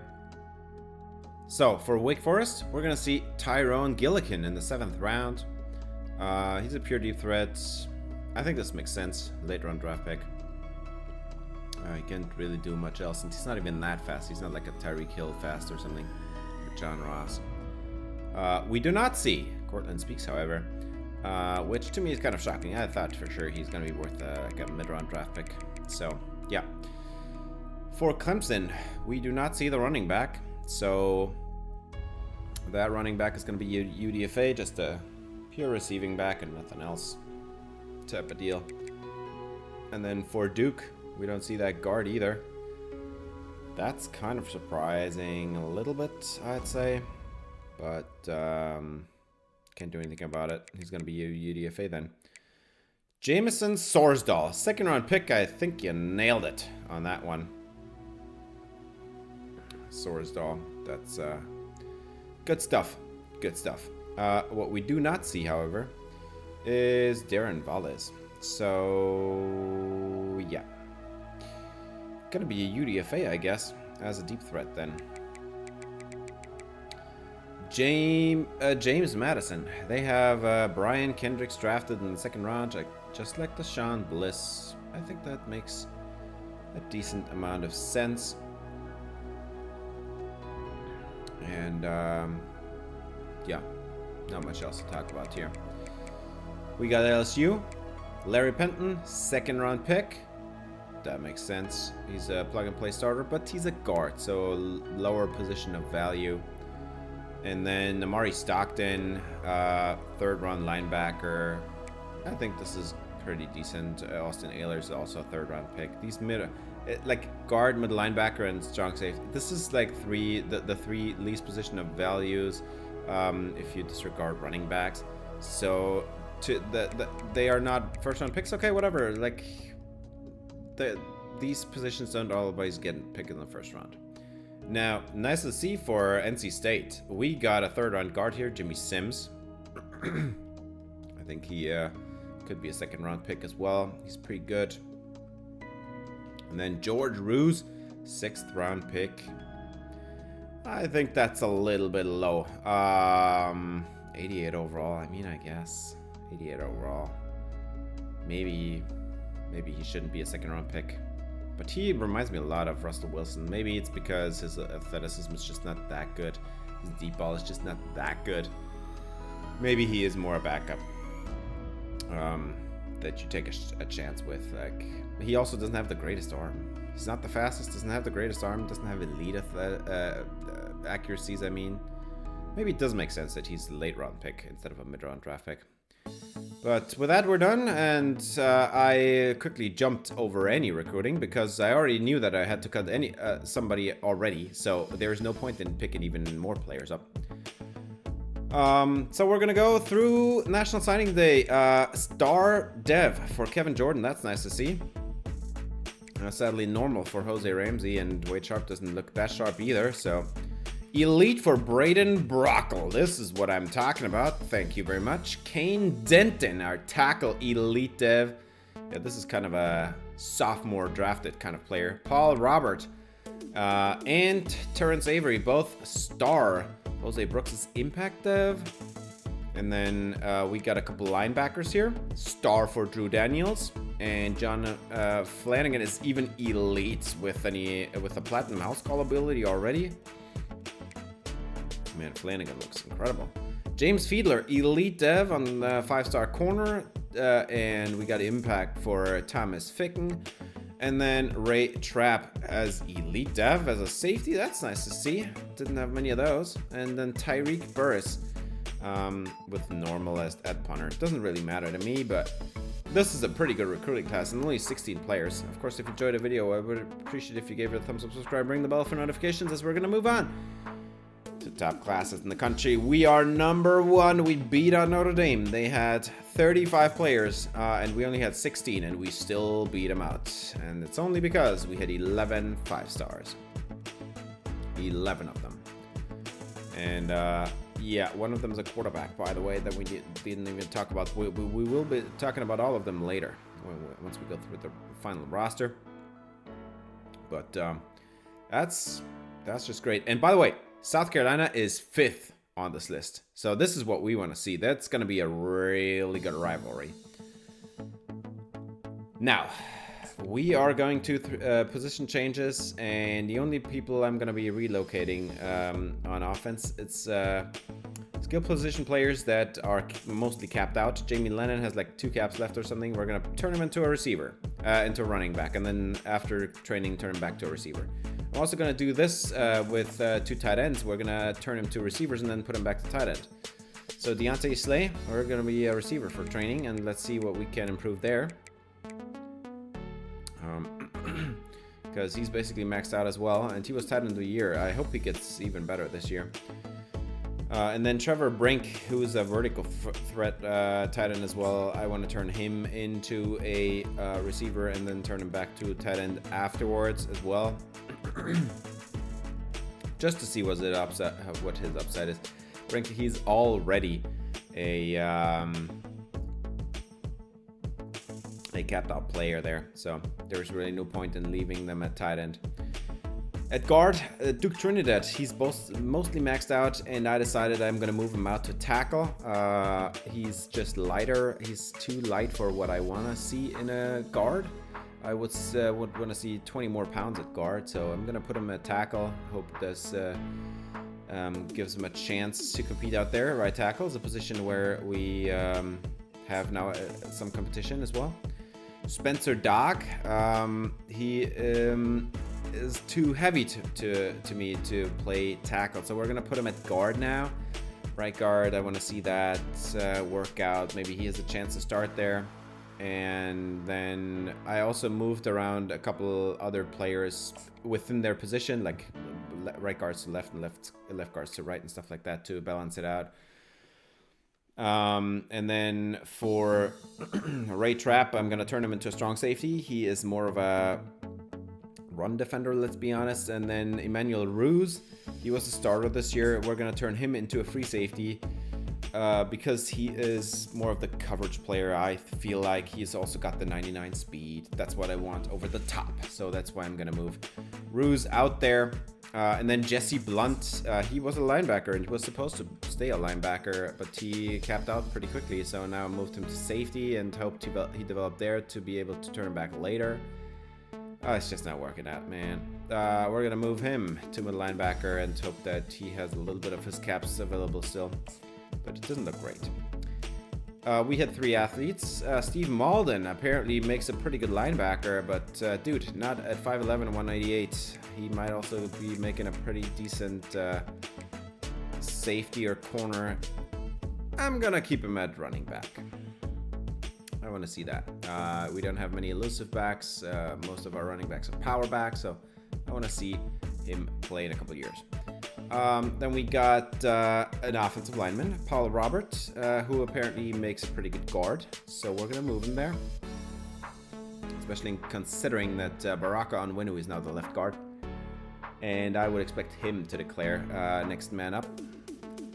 For Drew Daniels, he was a linebacker. He's going to be a linebacker, 6'1", 226. That's perfect size. We're going to move him there. And that's it.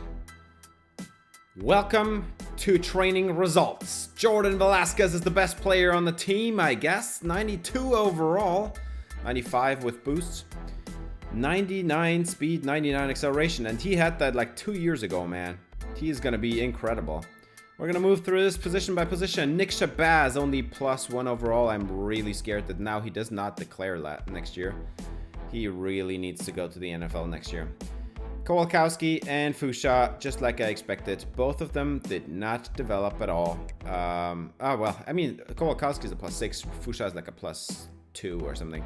Marquise Lindsay is like a +2. Keys is like a +1 maybe. Even if even. So not much there. Brian Malik, +0. Yeah, seriously. Terrell Speed, +0. Seriously. That is massively disappointing. Fido Tretola. It's like a +3 maybe. That running back development was pretty disappointing. The only one that made a big jump is Harvey Savoy, +2. And then Robert O'Connor, +0 as a senior running back. Wide receivers. Josh Board out of nowhere, +8 or something. +9 even maybe. And then Jimmy Toledo, +0. Come on. I thought I would have a massive, like a 95 overall receiver this year, but I do not. This is going to be a massive downgrade from last year. Marshall Akbar. It's like a +1 maybe, +2. Same thing for Okuayinonu. This is not much. Leon Sharp. Maybe a +1 or +2. Not much. Same thing for Peter Booth. Jamie Lennon pretty much stays exactly the same, but his running back skills got upgraded though, at least. Omiale, not much either. Tyrone Pruitt, that's a good jump, like +4 or something at least.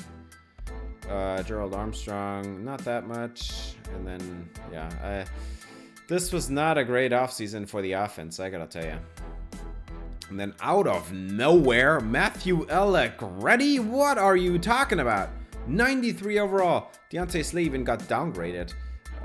I'm gonna fix it next year. But like, what? Obviously 77 speed is not good enough for Allegretti to play. Brink, by the way, he's not really a 58 overall. He has got like 30 skill points.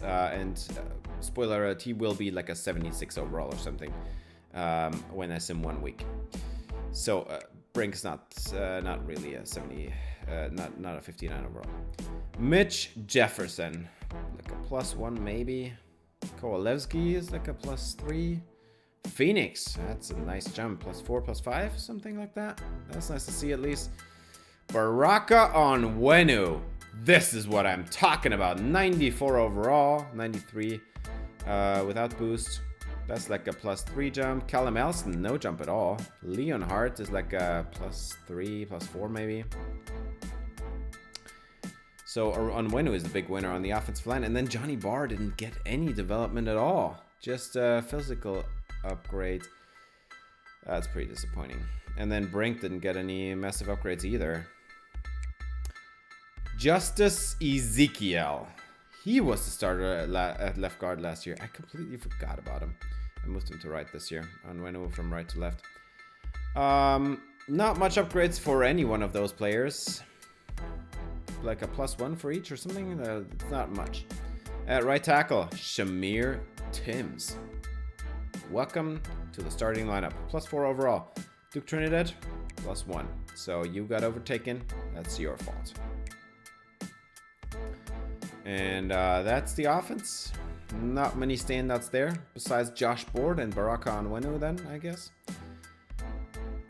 Defensive line, James Gomez, +5.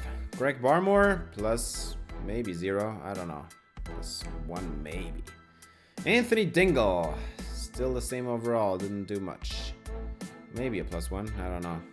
Not much. Lyle Brown, +8 or something.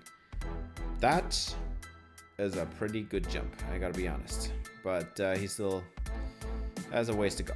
Defensive tackle, Zach Moma, +2. He declares, hopefully, this year, and he's going to be a first-round pick this year, hopefully. Jake Troutwine, massive jump. Cal Malat, good jump as well. They're all in the 90s now. Dylan Jerry, still at 86. You're screwed, man. And then Slate Silver, like +8, and Paul Gordon's also like a +4 or something. Like, our defensive tackles made massive jumps. I'm not kidding. Jeez. Linebackers, Jason Hepburn. That's not much. That's maybe like a +1. James Proctor closed the gap, definitely. So, yeah, but still looks like a starter. Jordan Velasquez, he's the big winner on the defense or on the entire team. Jordan Velasquez is going to be absolutely awesome. He had like a +8 or something. Lamar LaBelle as like a +7 also pretty nice. Dom Shelley, also a nice win there, like +4. Monk Carswell, that's kind of disappointing. Terrence Whipple, not much either for him. But I'd say at linebacker, I think we're looking solid. Now, biggest disappointment on the team, cornerbacks. Nothing for Slate, nothing for Riggins. The only good jump was J.J. Delmas, and he's not even going to play that much. Delmas had like a +7 or something, but Burrito didn't jump. Lawrence didn't jump. Tanner had maybe a +1. But like there is nothing here. And Ben Sharp, I'm like, dude, you're a senior. What are you doing down this list? Ryan Hyde, freshman at 84 overall. I mean, at least that's a decent overall jump, but that's about it for the corners. Like, this is pretty disappointing. Free safeties, Emmanuel Ruse, still the same. Didn't change. Larry Rowe, still the same. Larry Rowe was formerly a 5-star recruit, by the way. I think he's the most disappointing 5-star I've ever had in my entire life. Like, what are you doing, man? You were like an 80 overall when I recruited you, and you jumped +2 each year, maybe, if you're lucky. Dude. Fallen, no jump either. The good jump that happened this time around is Jason Cromwell, actually. He got like a +7. But not much for the safeties either, and you gotta remember, man, Javier Taylor, he's a safety, our head coach. He was a safety back in the days for the Detroit Lions, and you need to be much better than this. Now, nice to see at least our specialists are 83, 82 and 83 overall, respectively. This is pretty good stuff. Pretty good stuff. Not complaining.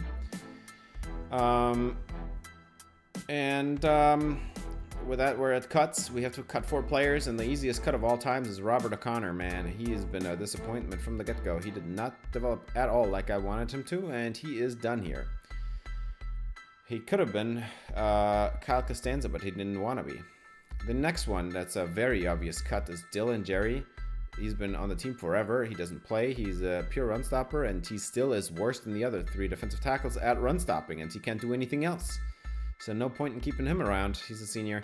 And then this is an even easier cut than Robert O'Connor, man. You're like the 7th corner on the team, and you're a senior. Get it together, man. You're a 4-star. Jeez. And then Jesse Blunt. It hurts me to cut him. He could be a pretty decent player here as a backup.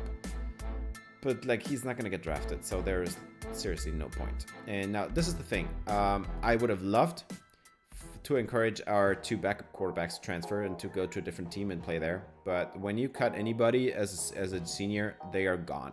They are not popping up on other teams. So at least I wanted to keep them around. Nick Shabazz, you're our starter this year again. 6'3", 233. Solid accuracies across the board. 95 throw power, that's great. Good awareness, good play action. I think we're gonna have a lot of play action this year, man. This is looking pretty good. 86 speed, I think he upgraded his speed, man. This kid looks pretty good, and he's got a bunch of abilities as well. Jesse K and Rayshawn Foucha are gonna be backups. Not much sense to talk about it. Jose Square is our true freshman, gonna be redshirted, obviously. 6'5", 217 out of Hiram, Georgia. 93 throw power and golden field general ability. Already has 5 physical abilities unlocked already. Good arm, good accuracies, good speed. Nothing to complain about Jose Square. I think he's Cam Newton 2.0, honestly. Brian Malik, 5'11", 185, a former 4-star recruit. He came back for a senior season. He wants to rack up the numbers, and he has a chance to do this year. Elite elusiveness, great hands, elite route runner. He could play receiver for seriously. He could play slot receiver and he would be dominating. And he's got very good athleticism. Brian Malik gonna be a massive monster this year. Terrell Speed, 6'2", 237, former number 2 overall prospect. Oh, I wish he had developed a little bit at least. Good power, but the hands are just not there at all. The elusiveness is really good. You gotta give it to him. The route running is even good, and he's got 95 speed, and great abilities. He's gonna be the number 2. He is gonna start. Not gonna start. Malik is gonna start, but he's still gonna play. Now, all the other running backs are not gonna play, and I'm just gonna show you Steve Malden. I mean, good elusiveness, good hands. The route runnings are decent, I guess. The power is decent. The speed is good. I have no idea why this kid is only a 73 overall. This kid is going to be unbelievable in a couple of years. Josh Board is going to be our number 1 receiver. He's going to be taken over for Buck Stoner. 6'4", 204 out of Culver City, California. Came from the other side of the country to sit on the bench for 3 years. But now he's got 97 release, 89 short route runnings, elite catching ratings across the board, good elusiveness. And would you believe it, at that size, he's 6'4", and he's got 96 speed. He has more speed than any receiver we had ever on this team. Can you imagine that? More speed than Marquise Brooks? And then on the other side, this is Marquise Brooks' spot. Jimmy Toledo, 6'6", massive dude. And the route runnings are not great, but the short and releases elite. The catching ratings are elite. The elusiveness is elite. And at his size, he's basically a tight end with receiver speed. 91 speed. I mean, this kid looks incredible. And he's got some abilities too. Now, 6'4", Marshall Akbar, 194. Honestly, he looks like an outside receiver. Yeah? You agree, right? I don't have another choice. I gotta put him in the slot. We gotta play somebody in the slot, and he's the one with the weaker release package, but he's got good catching rating and good short route running and 98 speed over the middle with platinum 50-50. I think this is a good call.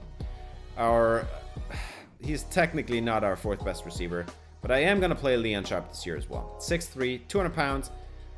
Also looks like an outside receiver, right? Right? Wrong. He has elite short and medium route running and very good release. I gotta give it to him, but the deep route running is not that good. So he's also gonna be playing in the slot.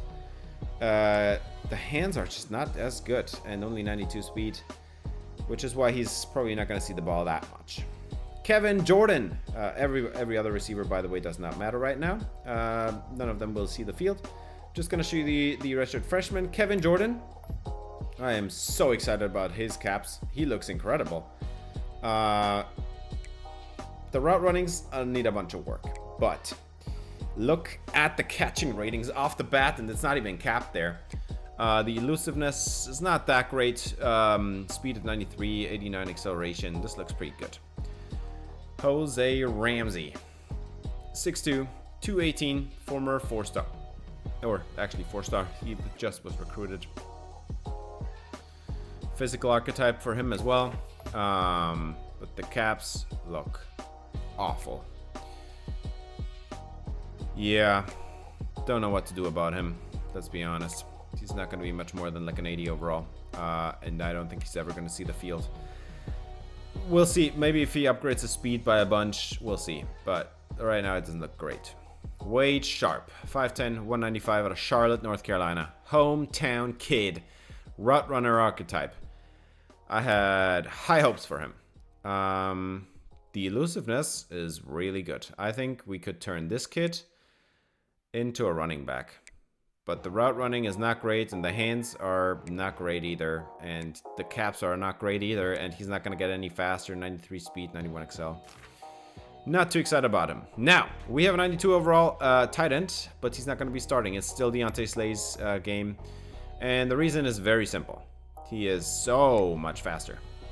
Elite hands, very good short and medium route running, good rack ability, 85 speed, 86 acceleration. You can't get much faster at tight end, so he's still gonna be playing it. He won the John Mackey last year. We're gonna do it again this year. Matthew Allegretti, it hurts, but you are going to be a backup.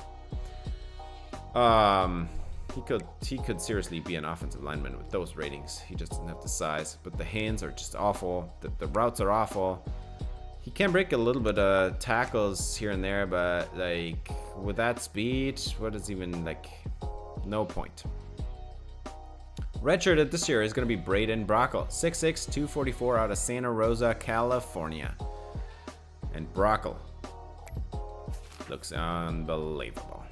I have high hopes for him, but not this year. He's not going to be starting this year, but look at the speed. Oh my god, 88 speed, 84 acceleration. Are you kidding me? He looks unbelievable. Mitch Jefferson, 6'8", 329 out of Waco, Texas. This is exactly what you need at left tackle, and he's going to be the starter, obviously. 93 strength, more than enough. The run blocking is looking not too hot. The pass blocking is decent. But damn, like he should be more than fine out there at left tackle. Left guard, Baraka Onwenu. Would you look at the physical abilities, man? This kid looks unbelievable. 2 platinum abilities and 3 golden ones. And then elite pass protection. You can't get much better than this. He's going to be a first-round pick next year for sure. 96 strength at the position. This is elite. He's a great athlete. He has no weakness in this game. His biggest weakness is 85 run block power. That's his weakness. Are you kidding me? This kid is unbelievable. Now, we have a 5-star guard that's going to be growing behind him, Paul Robert. And he's got 92 strength right off the bat. That's pretty good to see. The run blocking needs some work. Pass protection, I mean, both is pretty solid, but you need to put some more work into it. I think he might be ready to start next year if he has a good offseason boost. Johnny Barr. Sadly stayed behind. Did not go to the NFL, and it was all for nothing because he did not get any boosts. And he could have. But the pass protection is really solid. Awareness in the lead block is great. This kid is a pretty good athlete. The only thing about him is the run blocking is also very good. He has basically no weakness. No doubt in my mind he's going to be in the NFL next year. Justice Ezekiel will be starting out there next year. Or this year, I guess. 6'3", 300 pounds. Very good pass protection. Can't get much better than this. I hope he declares after this season because he's not going to improve much. But the strength is already in a good spot. Great athleticism. Even, I mean, almost as good as his pass protection with the run blocking there. And then this is actually going to be our starter at right tackle, Rashawn Soto. I'm not going to move his position because I fear that he will lose overall points. But Rashawn Soto will be our starter at right tackle. And it is because our right tackles just don't look as good as he does. 95 strength. The pass protection needs some work definitely on the power side, but it looks pretty good. And the run blocking is even better. No doubt about it. Yeah, apparently I didn't pay attention and I cut him in twice here. So we can go through it again, or we can talk about the upcoming draft. So next year, I think we should graduate, or we should have our entire offensive line in the NFL draft next year. Left tackle Jefferson, left guard Barack Onwenu, definitely first round picks for sure. The center Johnny Barr might be like a mid-round pick, and then both the Soto and Ezekiel should be first round picks next year as well. And then we have a backup tackle here in Kane Denton. I just recruited him, and his pass protection looks as good. He could go to the NFL with that. He could never put 1 point into pass protection, and I think he'd be fine at the NFL. The run blocking, however, is absolutely awful. So he's going to have to improve a lot on that front. For the edge rushers, James Gomez is gonna be the new starter, taking over for Connor Stockey. His first season is from Scottsdale, Arizona, and his run stopping is elite. 89 block shed at that position, 89 strength, 82 power moves, and 79 finesse moves. Doesn't look too crazy good, obviously, but still, like, I think he's going to be a very solid player there. Terrence Avery. I recruited him. He's not good enough to start yet, but I think one off season, like a +4 boost, and he might be starting next year. Avery has 84 power moves and 75 finesse moves right off the bat. That's already a good starting point. 91 strength is good, 77 block shot, and 82 tackle is pretty good as well. This kid is going to be more than good next year. And he also takes over Connor Stocky's number. Anthony Dingle, 6'6", 270, the starter at right end. He's going to come off the blind side. And he's a former 5-star, and he looks like one too. 88 power moves and 85 finesse moves, 92 strength, 83 block shooting, 93 tackling. This kid has no weakness, except he does not have many abilities, sadly. But I expect him to be dominating this year. Zach Moma, 6'5", 294, former 5-star. I got him back, and I think it was worth it. He was supposed to be drafted in like the 6th round, and with this offseason boost, he's going to be a first rounder next year. And I really hope he declares. 91 power moves, like 93 strength, 76 finesse moves, 82 block shooting or something like that. It's all looking incredibly good. Harvey Kalmalat, he's gonna be the other starter here. Now, between Kalmalat and Troutwine, I had to make a decision, and I decided that Troutwine, even though he looks as good as Kalmalat led the team in sacks. Never change a winning formation, man. Kalmalat is going to be the starter, and Moma is going to be the other starter, and Troutwine is going to have to figure it out from the bench. But these two have proven themselves. They got 37.5 sacks last year together. I'm not changing that. Jake Troutwine, 6'6", 297. He looks incredible, but he's not going to be playing much. 95 power moves, 89 strength. The finesse moves at 79 is a little bit low. He doesn't have that many abilities. The abilities were the main reason why I'm okay with putting him on the bench for now, because the other two have just better abilities. Jose Brooks. He has a playing time deal breaker. I don't want to lose him, man. If we lose all of these 3 defensive tackles to the draft next year, I'm going to be so sad if Jose Brooks leaves, because then we have a massive issue. But Brooks, right off the bat, I mean, he looks pretty good. The pass rushing needs some work, but the run stopping is in a good spot. He's a good athlete. I want to see Jose Brooks starting next year. Jason Hepburn. He's going to be the starter in base. 6'2", 222 out of Texarkana, Arkansas. And he's got the Platinum House Call and Silver Wrap-Up. Good pass coverage. Good power. He can rush the passer, man. I'm not kidding. The run defense needs some work, though. And he's pretty fast. So, gotta look out for Jason Hepburn. But, yeah. He's not going to be the real star of this defense. I got another one in mind. Drew Daniels, 6'1", 226, is going to be redshirted this year. Out of Arlington, Virginia. So, basically, out of the D.C. area. Right off the bat, elite coverage. 81 for a high school prospect zone coverage. That's elite. Good run stopping already. The athleticism is elite already. You didn't even need to improve that at all. Like, this kid is going to be ready to start next year, I think. Jordan Velasquez, 6 foot, 228 out of Rockwall, Texas, a former 5-star, and he is going to be a first-round pick this year. Probably a top 10 pick. He looks unbelievable. The run stopping is great. The zone coverage needs a little work, honestly. Pass rushing is not great. IQ is good, but 99 speed, 99 acceleration. He's going to be flying all over the field. I cannot wait for it. John Flanagan, 6'2", 237 out of Frankfort, Illinois. Flanagan is a 5-star recruit, and he looks like one too. Good power, decent run stopping, start, great athlete. The pass coverage is not horrible, and Platinum House Call already. Dom Shelley is going to be the other starter. It's going to be Shelley and Velasquez in nickel, Velasquez in dime, and Velasquez, Shelley, and Hepburn in base. Shelley, 86 zone coverage. He's our best coverage linebacker. Actually, Hepburn is also pretty good in coverage, but Shelley has also 99 speed. We have 2 99 speed linebackers, guys. 2 99 speed linebackers, man. It's going to be incredible. I cannot wait for that to be in the field. Our best corner is Steven Slate. Platinum House Call, golden blanket coverage, silver jammer. He's got elite man impress. He's got 99 catching. The zone coverage is at 82. That's not even a weakness, man. And he was our best corner last year, and he got even... Nah, he did not get better, but he got better abilities. 97 speed, 89 excel.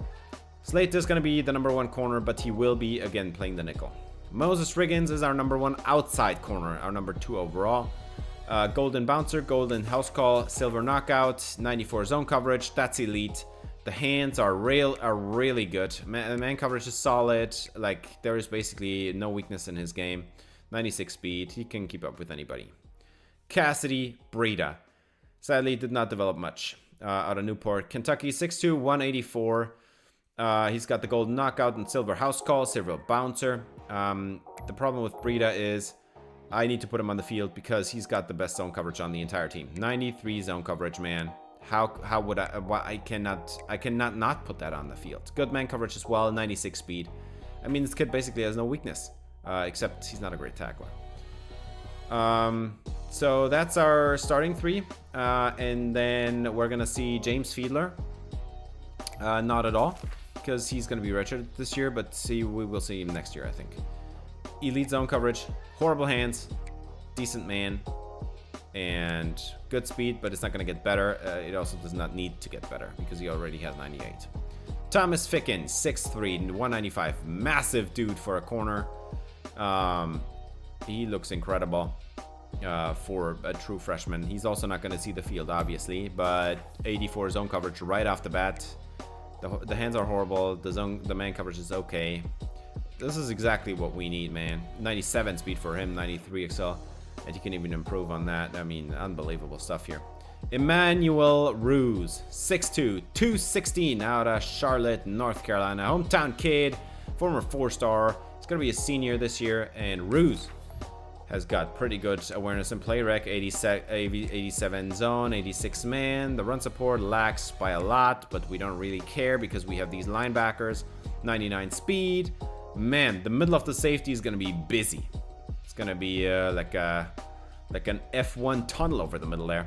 Larry Rose, 6'1", 214. He is going to be the dime corner. I will put him on the field a little bit because it's his senior season and we want to see the athleticism on the field. He does have the run support that we want to see on somebody with his kind of athleticism, but he's a 5-star and he didn't really improve at all in any offseason ever. It makes me really sad. The problem is I can't put him at strong safety because we already got another senior starter there. We got 3 seniors at safety and they all will see the field this year. Kareem Fallen on the other side, 94 zone coverage. So actually he's better than Cassidy Breida, but he's not a corner. The run support lacks by a lot, but he's got the athleticism to make up for it. I think he's going to be good as a strong safety. And then Ray Trapp, he's going to be redshirted this year. Former 5-star, run support safety. And he's basically on cap, man. Look at this. The run support is good. Really good 87 hit power, but the coverage is horrible. Like, I cannot put Trapp on the field until he fixes his coverage. 92 speed is decent, but not too fast, and he's not going to get faster. Josh Milne, 6'3", 193 out of Mansfield, Texas. He is the starting kicker still. And he's got 92 kick power and 79 kick accuracy. I think that's all you need to know about this one, except he can actually throw the football. Would you believe it? 64 throw power is pretty awful, but he can actually throw a pretty good deep ball. So, Shakir Kitchings, 6'4", 213 out of Colonial Heights, Virginia. And Kitchings has some pretty... Can we please... Oh my god, why did I stay on this page for so long? 90 kick power and 89 kick accuracy. We're having a pretty good punter. And now 69 throw power, and the throwing ratings are pretty awful. But that kicker, man, I think we can throw something with this kicker. I might do something with that. Tyreek Burris, 6'1", 229 out of Burlington, Wisconsin. 93 kick power. He's going to be a pretty good punter one day, but not right now. He's going to be redshirted, and next year he's going to take over once Kitchings graduates. Probably goes to the NFL. And with that, we're going to be looking at preseason All-Americans. Nick Shabazz, first team National All-American. Brian Malik is second, is first team All-American too. No surprise there. Sidney Johnson, I remember him. He looks pretty good for Georgia. Matthew Allegretti, yeah, he will not be an American All-American at the end of the year. I can tell you that right now. Mitch Jefferson, Baraka Onwenu, Johnny Barr, and Justice Ezekiel. All 4 first-team All-Americans. Can you believe it? And then we've got Bobby Salam, the edge rusher for Georgia here. I remember him. Zach Moma's on this list. And deservedly so. This is all about overall, so that's why Kelmat's not here on this one. But the end of season All-Americans, that's based on the stats, and that's why it's shocking. Now, Jordan Velasquez.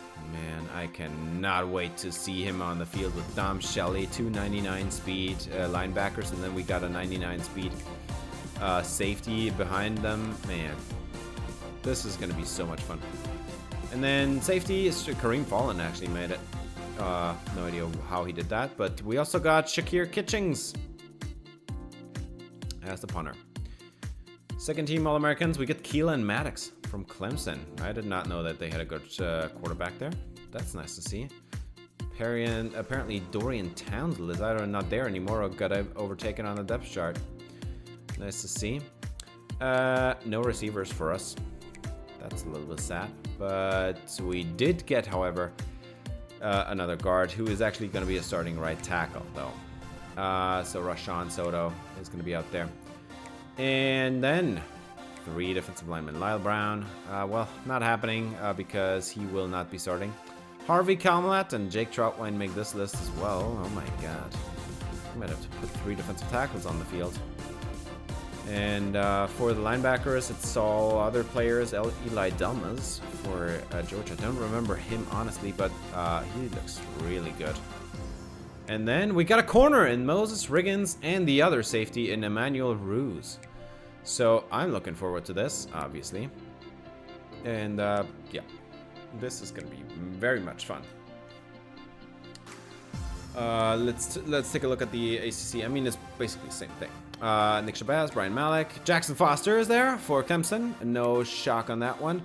Josh Board, first team All-American in the ACC. And I think we can turn him into an All-American at the end of the year. Isaiah Laborn for NC State, I remember him. Devin Crumpler, I remember him. Allegretti, definitely not going to be it, but the entire offensive line is here. Hello, and thank you. And I mean, Shamir Timms, that's the wrong guy. It's actually going to be Rashawn Soto. George Charbonnet for NC State, and then we have basically the entire defense. We got Dingle, we got Moma, Troutwine, not Kelma for some reason. We got Hepburn, Velasquez, and Shelley at the linebacker position. We got even a corner here in Moses Riggins, and the other one is going to be Najee Coral for South Carolina. We also got both safeties and both specialists. I think this is a first for me. Second team, Keelan Maddox for Clemson. I'm pretty excited about playing Clemson this year. Terrell Speed and Harvey Savoy are on this list as well. What is happening? 3 more receivers in Toledo, Akbar, and Okua Yinonu. We got Rashawn Soto and Duke Trinidad on this list as well. So we got 7 offensive linemen, All-Americans on the ACC rosters here. We got 4 more defensive linemen: James Gomez, Lyle Brown, Harvey Kamlat, and Slade Silver. Slade Silver is not seeing the field, so that's not going to happen. And then JJ Delmas, yeah, that's also not going to happen because he's not seeing the field this year either. I hate that I have to do it, but I really want to see our seniors play this year. Larry Rowe makes this list. What? Okay, whatever. This is kind of a random allocation. And then this is the schedule. Almost made it to the end. First game of the year is going to be against Akron, and I selected them because one former player of ours plays there. It's Ty Burks. He's an edge rusher. He was a tight end once upon a time. And then we're going to see Ohio State. We'll see them because Nate Tipman is their quarterback. Tipman was a quarterback that I tried to recruit in our first recruiting class with Jesse Kay and Rayshawn Fusha, but he did not want to come here. And then the rest of the schedule is ridiculous. We play Virginia and Duke as the only tough teams, and that's not even tough. We're not playing Clemson, no South Carolina, no NC State. What is even the point of the schedule? This is a ridiculously easy schedule. I'm not here for it. Yeah. This is ridiculous. I was so looking forward to facing Clemson this year, and we don't. And I was also looking forward to seeing South Carolina, and we don't. The only good thing about this is there's a good chance that we might see one of those two teams in the conference championship game. But not seeing NC State means we're not going to see them at all unless they make it to the college football playoff. But okay, whatever. Top 25, we're first. Not shocking at all. Georgia is second. Clemson is third. Virginia is fifth. And South Carolina is 19th. Do I recognize any other teams that are kind of important to us? Not really.